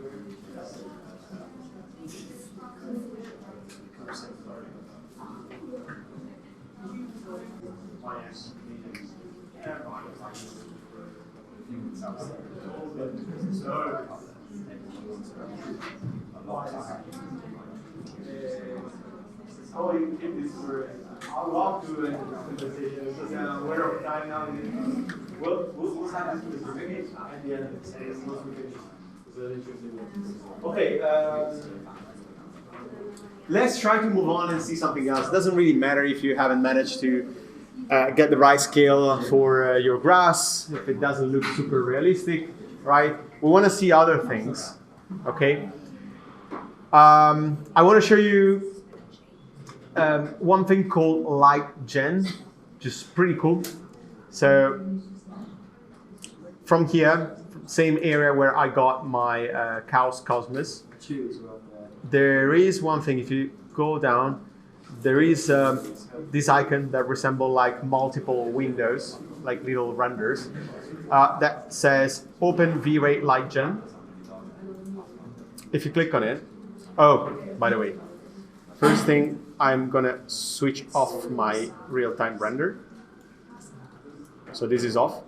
And then if you open it, you will get this interesting window with previews and a choice between exteriors and interiors. Have you found it? It's downloaded. Yes, first time. Let's just wait a few seconds.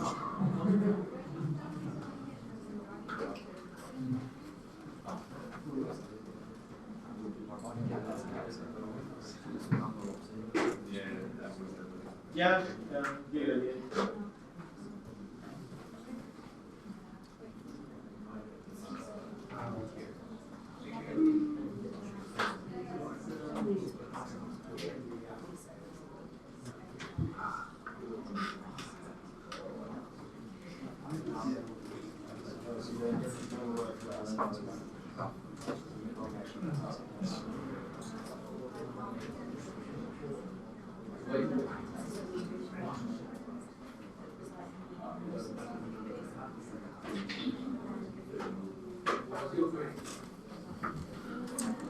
So, just to give you a bit of an intro to this, what this does is you've been seeing us like changing the position of the sun manually, right?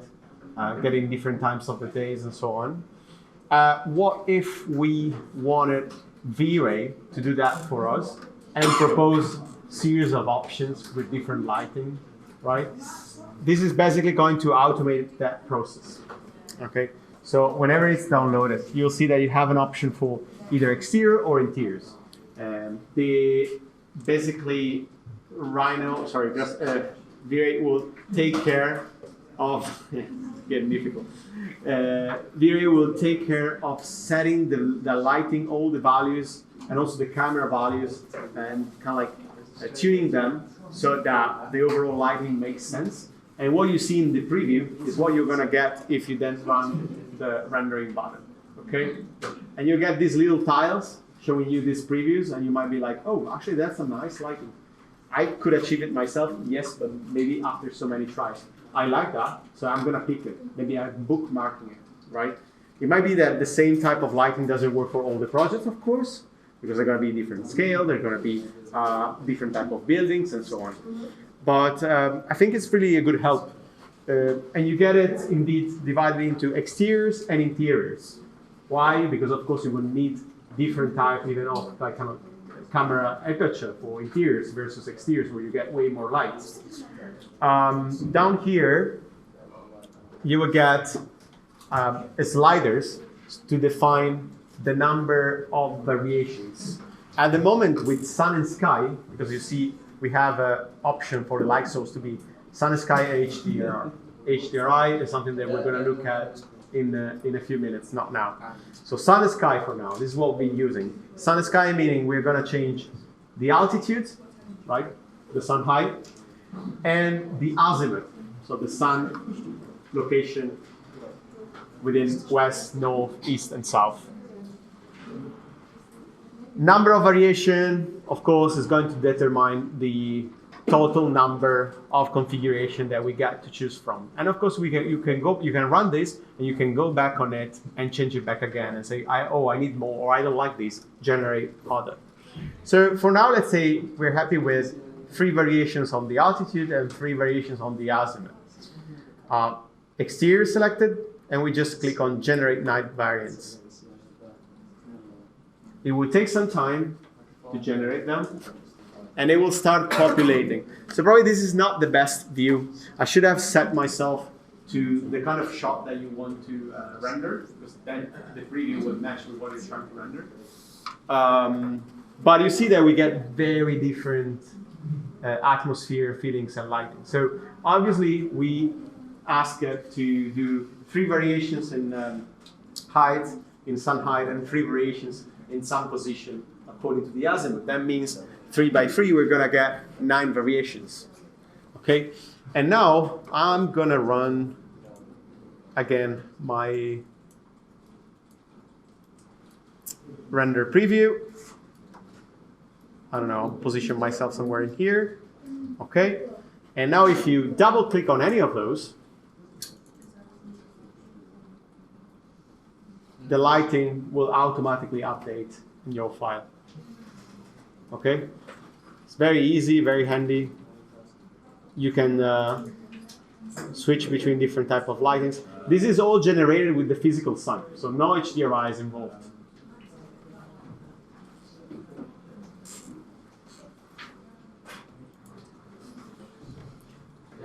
And if you don't like it, you can always reset it.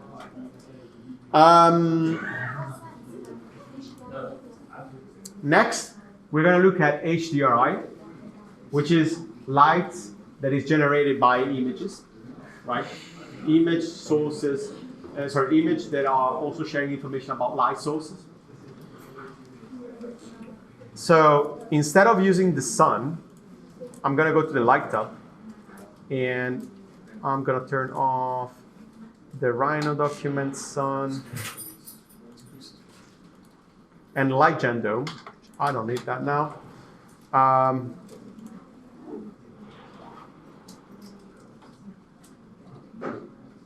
to understand where it's getting from. So this time I'm going to add a different type of light, which is going to be a dome light. Okay? I'm going to delete this. Cool. So if I run the render now, there is this like neutral dark gray environment. Why? Because this is a preview of my environment, right? I just created a dome light, plain flat light. Of course, I can increase the intensity and it's gonna give me this sort of like neutral studio lighting, but that's not what I want. What I want is to add one HDRI that I find online or I download from Chaos Cosmos, for instance. That's another thing you can download from there. And yeah, I want to add it in here, right? So if you download it from Chaos Cosmos, fine. Otherwise, you will find it in the folder that you downloaded from Moodle. So I can click in here on the texture and search for bitmap. And then this should prompt me to my folders. If you look at your the folder you downloaded, there is one subfolder called HDRIs, and here you have few options. Okay, so I'm gonna pick one of these. I don't know, maybe this one. You can pick different ones and get different results. And now we get a preview of what it looks like. This is not just gonna be a background image, but as I said before, it's gonna be a light source. So if now, oops, I rerun, no, wait, it's not working. Ah, of course. Now it's not working because I haven't checked that I want to use the texture. So we want to make sure you check that you're going to use the texture. And now you can see that it's working. It's really dark though. So what we might need to do is to increase the intensity in here. I'm going to bring these to, I'm going to exaggerate it, maybe 8.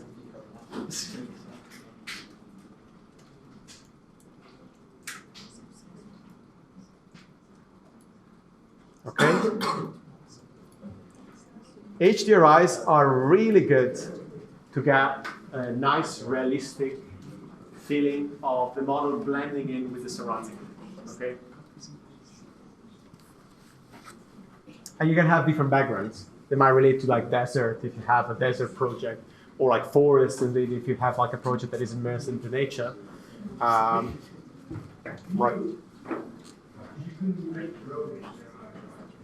You could make your own HDRI.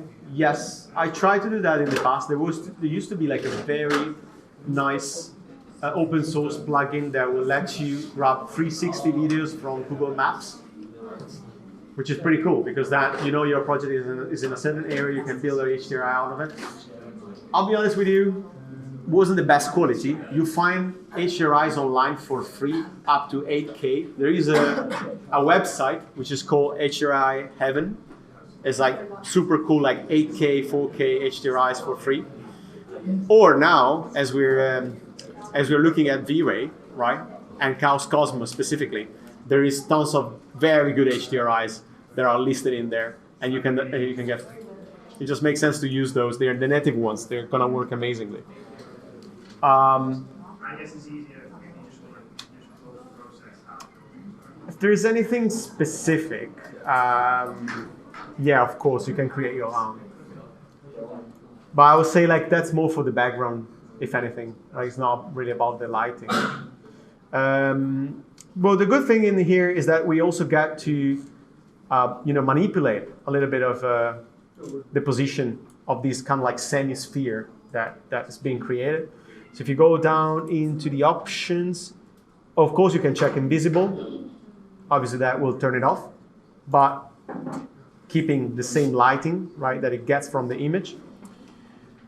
If you want to change the rotation of the hemisphere, you want to check on the texture. If you click on the texture, you get texture placement once again. And in here, you get rotate H, rotate V. Never remember which is which. I'm going to find out. So yeah, this is the right one. I believe. Yeah. And you see how much the lighting is changing. It's impressive. So now, if we go back, the light gen we looked at before, and imagine light gen producing series of variations, this time based on HDRIs, not just on sun position, like physical sun position. You can imagine the potential, right? Let's say this is my best shot. This is the one that I want to submit to the client for some reason. Right? I will never submit that, but so I stop the render for a moment, and then I go back to the light gen in here. It's in here already. And this time I'm gonna pick HDR. Use custom HDR set, yes. Click on the folder. I can pick the HDRI I want to use. I thought I could pick, for some reason it's not. Select folder. Oh, maybe it's just a folder. It's not the single file. So I guess this is picking all the HDRIs that I save in that folder. We're gonna find out in a minute. And then unique styles, I can change that. Variations, number of total variations. Seed. Generate 16 variants. I think I'm gonna lower this to 12.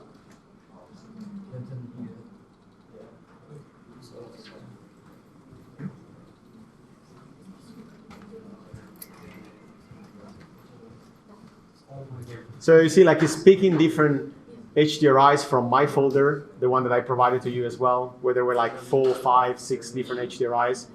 And it's generating options. And I can pick the one that I prefer. Or if I don't like any of them, that's it. I don't need to. Yeah, I can generate more, the kind of thing. Okay? You can do the same with those that you download from Cosmos.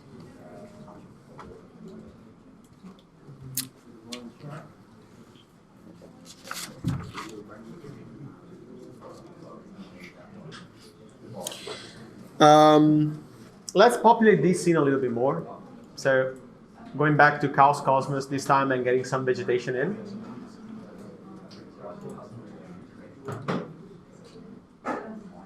So I'm gonna go to 3D models, and I think I'm gonna use vegetation, trees, and then maybe a few trees that I already downloaded, and then I simply drop them into the scene.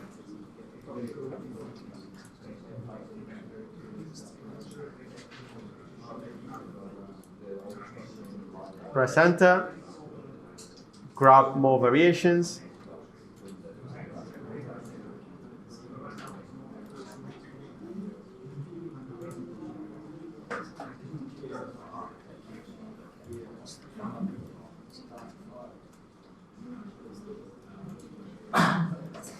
Oops.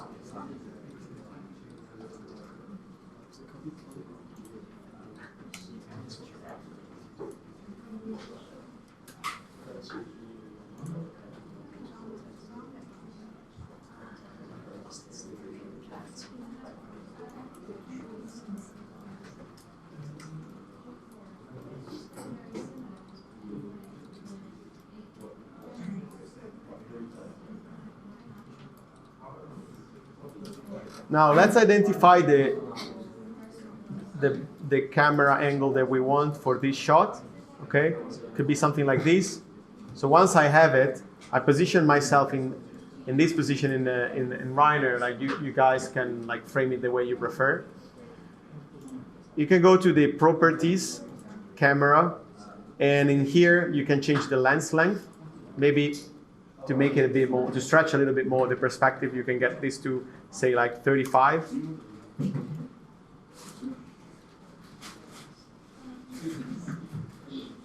Okay, something like that.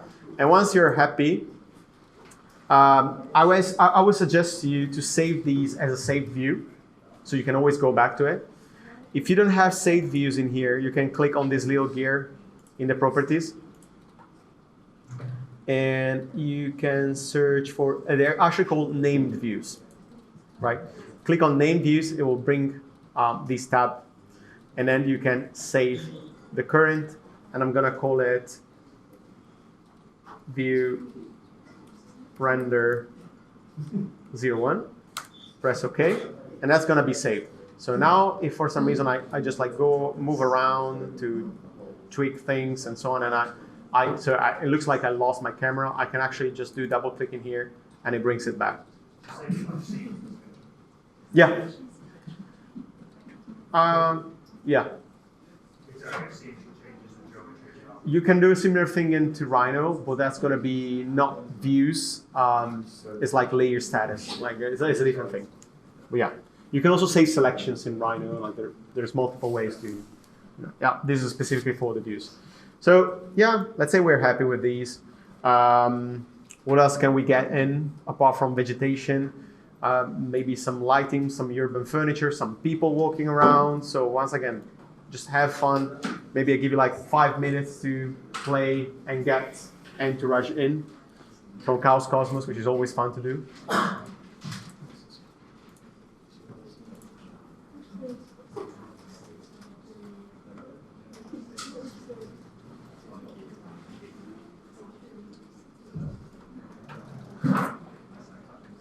People objects in the sky, like birds.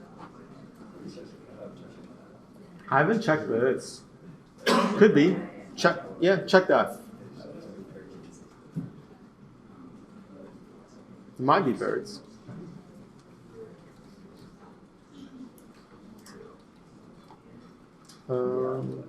Outdoor lamps.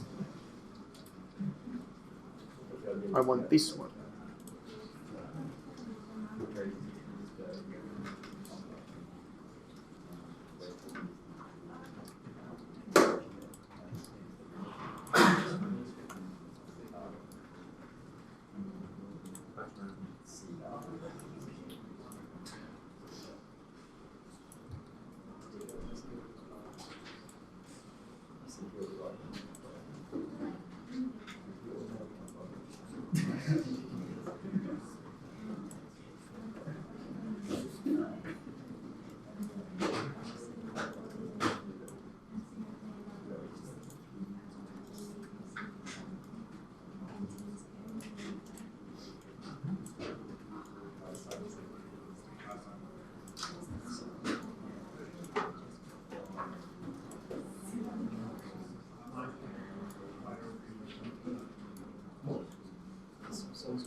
Yeah.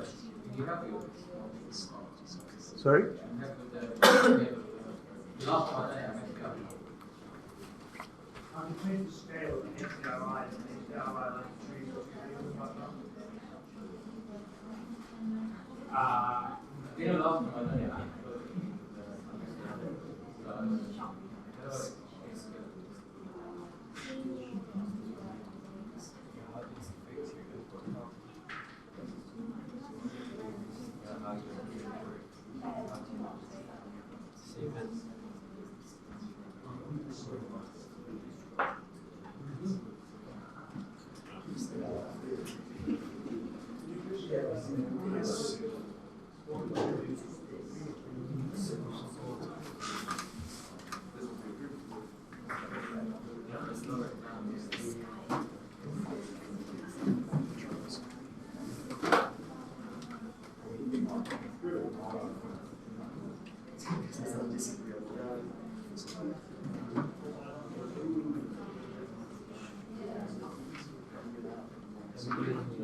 really good to recording. If I need to.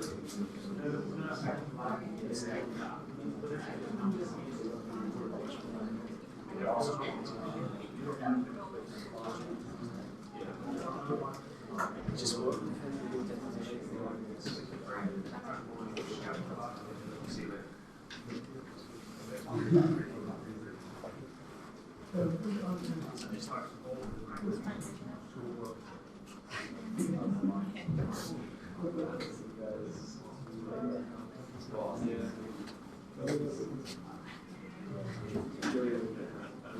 See you.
Take the camera.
Okay. So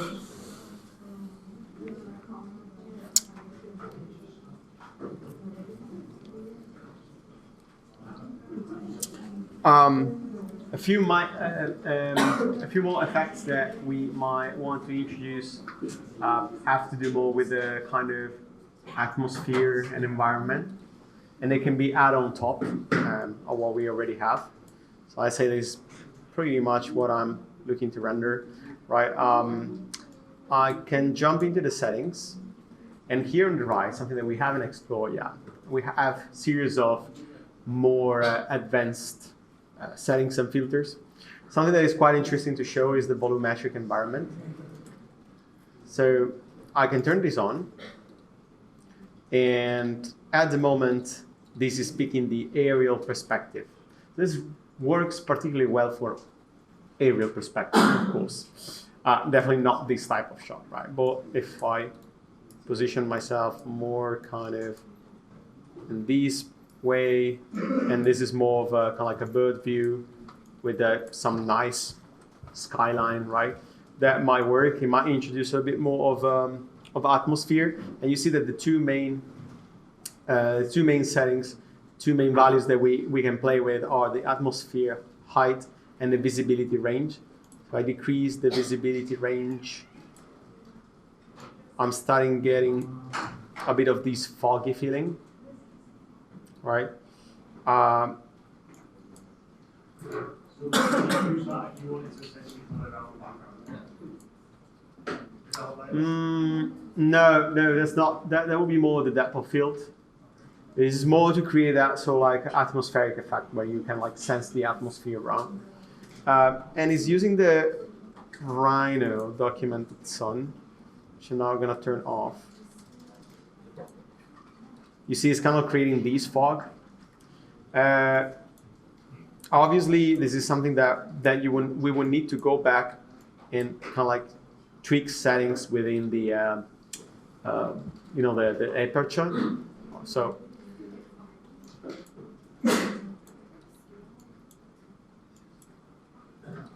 And another one is environmental fog. So you can change the color of the fog, you can change the distance and the height.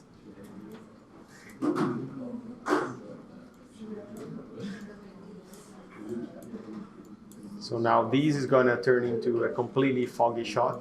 Let me go back to my camera in here so it's visible.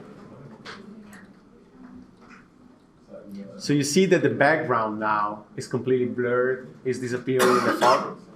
Well, if I turn this off, this is with the clear sky visibility, right?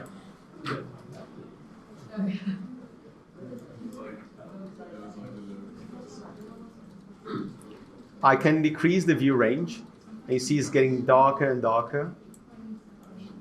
I can decrease or increase the height.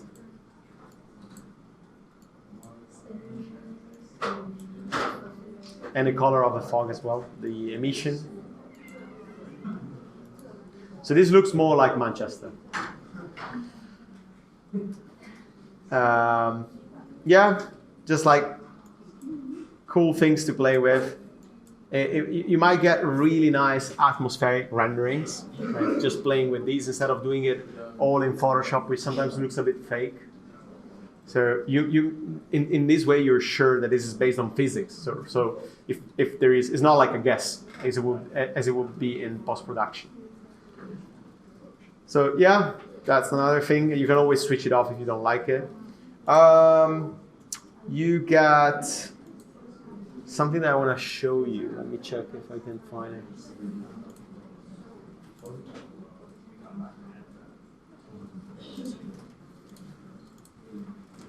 Oh, you can turn on contours. Wouldn't do that now. You can have the denoiser. Let me see, it should be somewhere.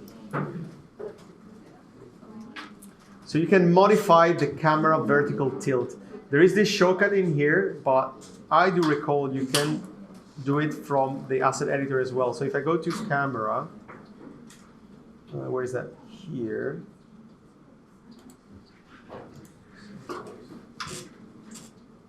We get the depth of field, but there should be like advanced settings for the tilting. Oh, it's here under effects, right? So to make sure the verticals are preserved, you can come in here and adjust the vertical lens tilt. So I exaggerate just to show you what it's doing, okay?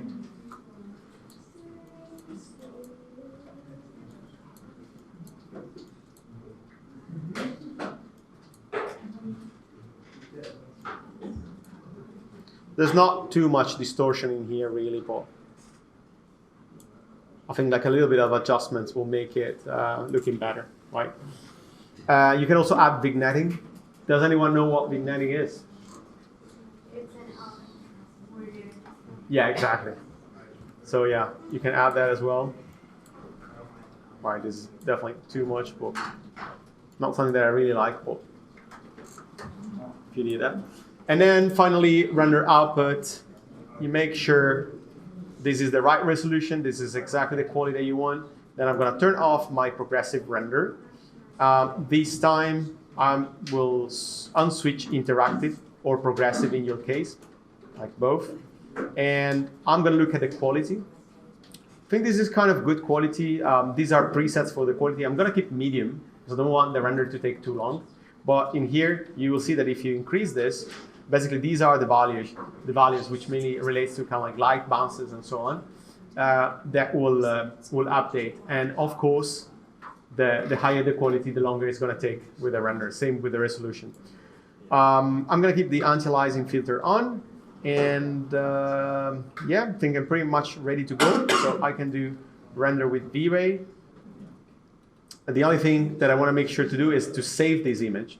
So I'm going to say set save and select a path, which for me now will be, I guess, just my desktop. And I'm going to save it as, yeah, you get options in here. I can do PNG or JPEG. I'm going to do a JPEG for now and say render ADD. Press enter. And then whenever you're ready to render, this time we hit the render button, the one with the little teapot.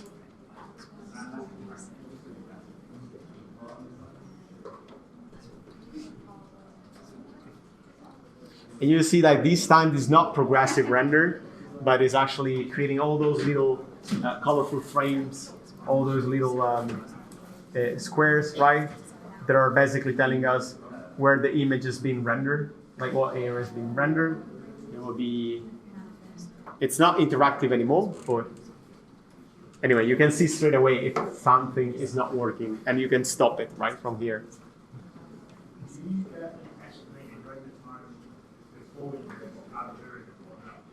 I don't think so. Good question.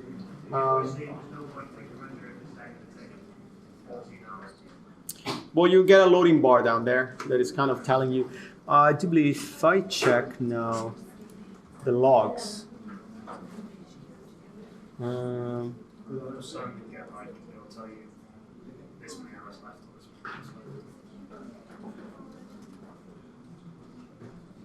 No, it's giving me information about things that have been done already.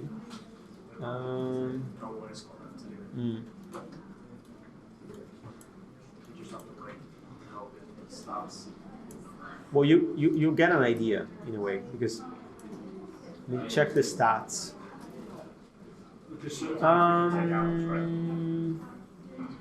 It just give me elapsed time. So no.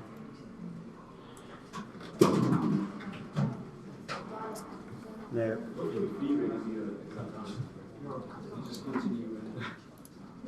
Unless you set a noise, that's like very certain time.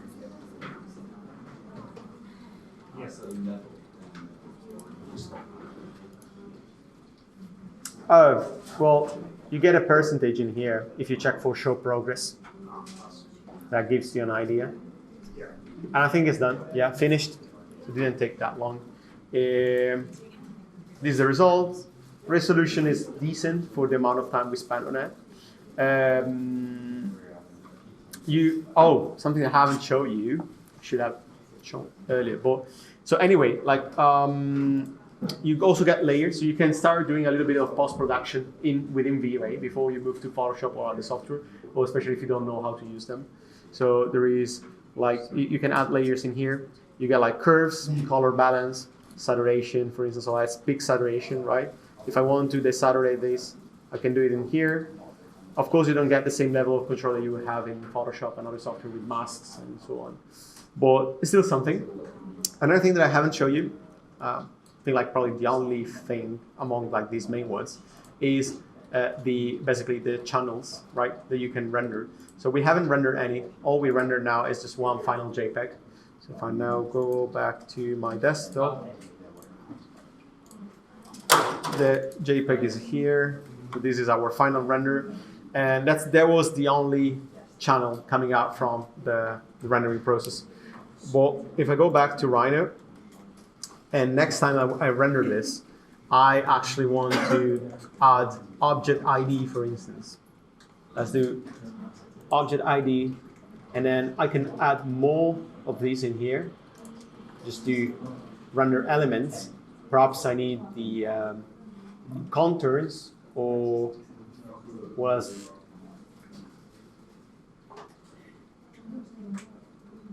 I don't know, I'm just picking something that might be useful. Global illumination, lighting, background for sure. So you can just crop the sky, for instance. Okay. So with all of these, if I now hit render, it should bring them. It should save them as well. So you're gonna render not only the image but also those channels, and then you'll be able to overlay them into Photoshop or any other post-production software. So that's really handy for like picking, for instance, like materials or ID for geometries, but also just easy replacement on the sky, right? That's pretty much it. I'm also quickly gonna open. I'm not sure if it's in here. Just want to show you something else, but there is not much time left. So we've been speaking about like doing more kind of like conceptual diagrams, like visualization. That's something that you can do with VRay as well. It's just a matter of how you define the materiality, the lighting. Really, it's pretty much the same thing that we saw today. Perhaps then I would expect like the people to be fully texturized. Maybe they have a material assigned to them, like a bright red that is indicating the entourage, like things like that, really. And it's very easy to set up. I'll just maybe quickly show you. Let's see, while it finishes render.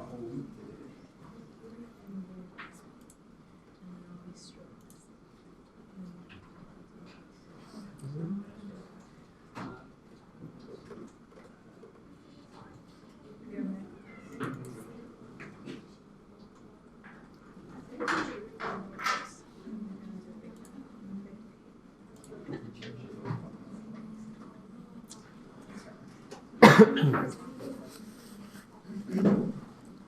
glad it's not just the students that stay up late. Hmm? I'm glad it's not just the students that stay up late. They want it back. Sure, you're glad of that? Yeah. It just shows that it doesn't change for us. Yeah. Not good, not nice perspective, right? It's in projection. It's just our field. Yeah. Whenever it opens, I'll show you that. Yeah. This is something that I was like quickly testing yesterday night. Indeed.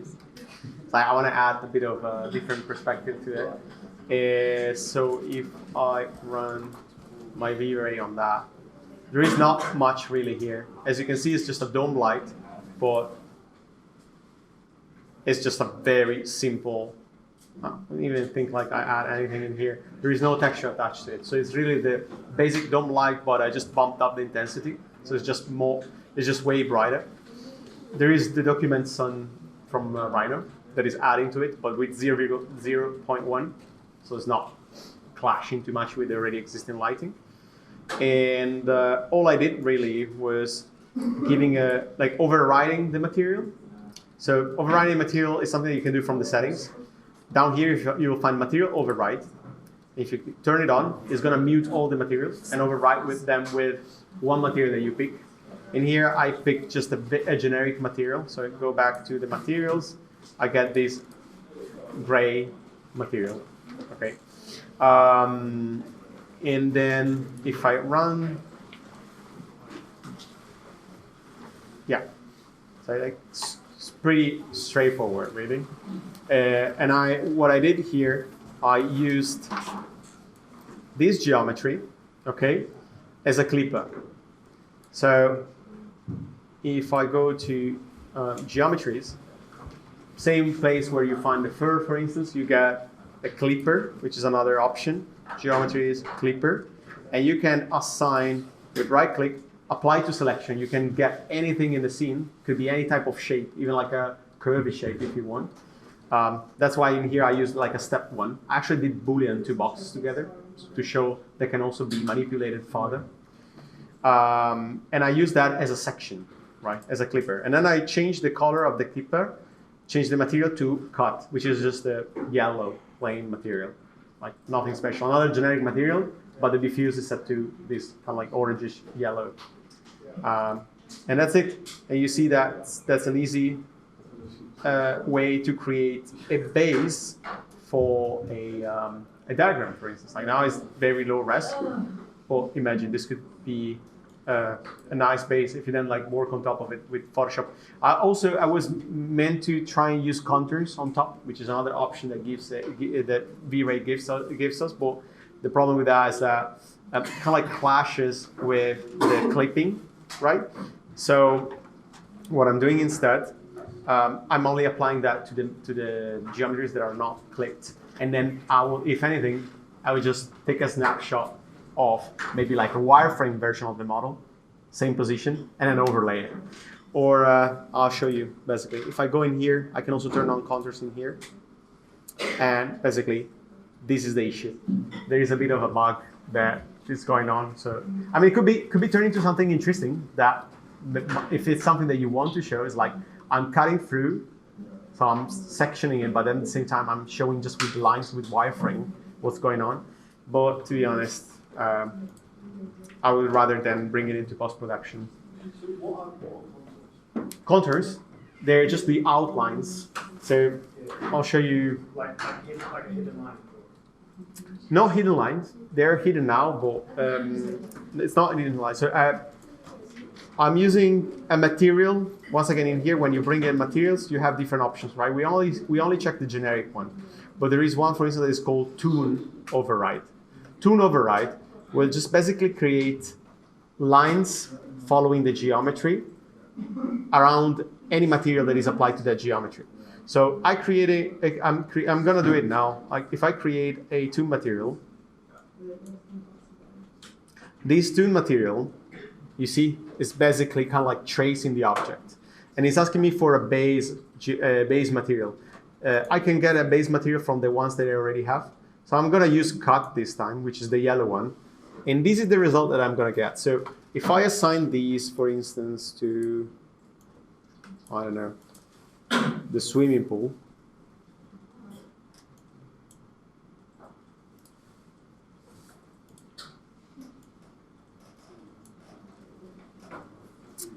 And obviously now, I think I can't visualize it because I'm doing override material. So basically I'm telling the software to override all the materials. So what I need to do is uncheck can be overridden, and now it will be visible.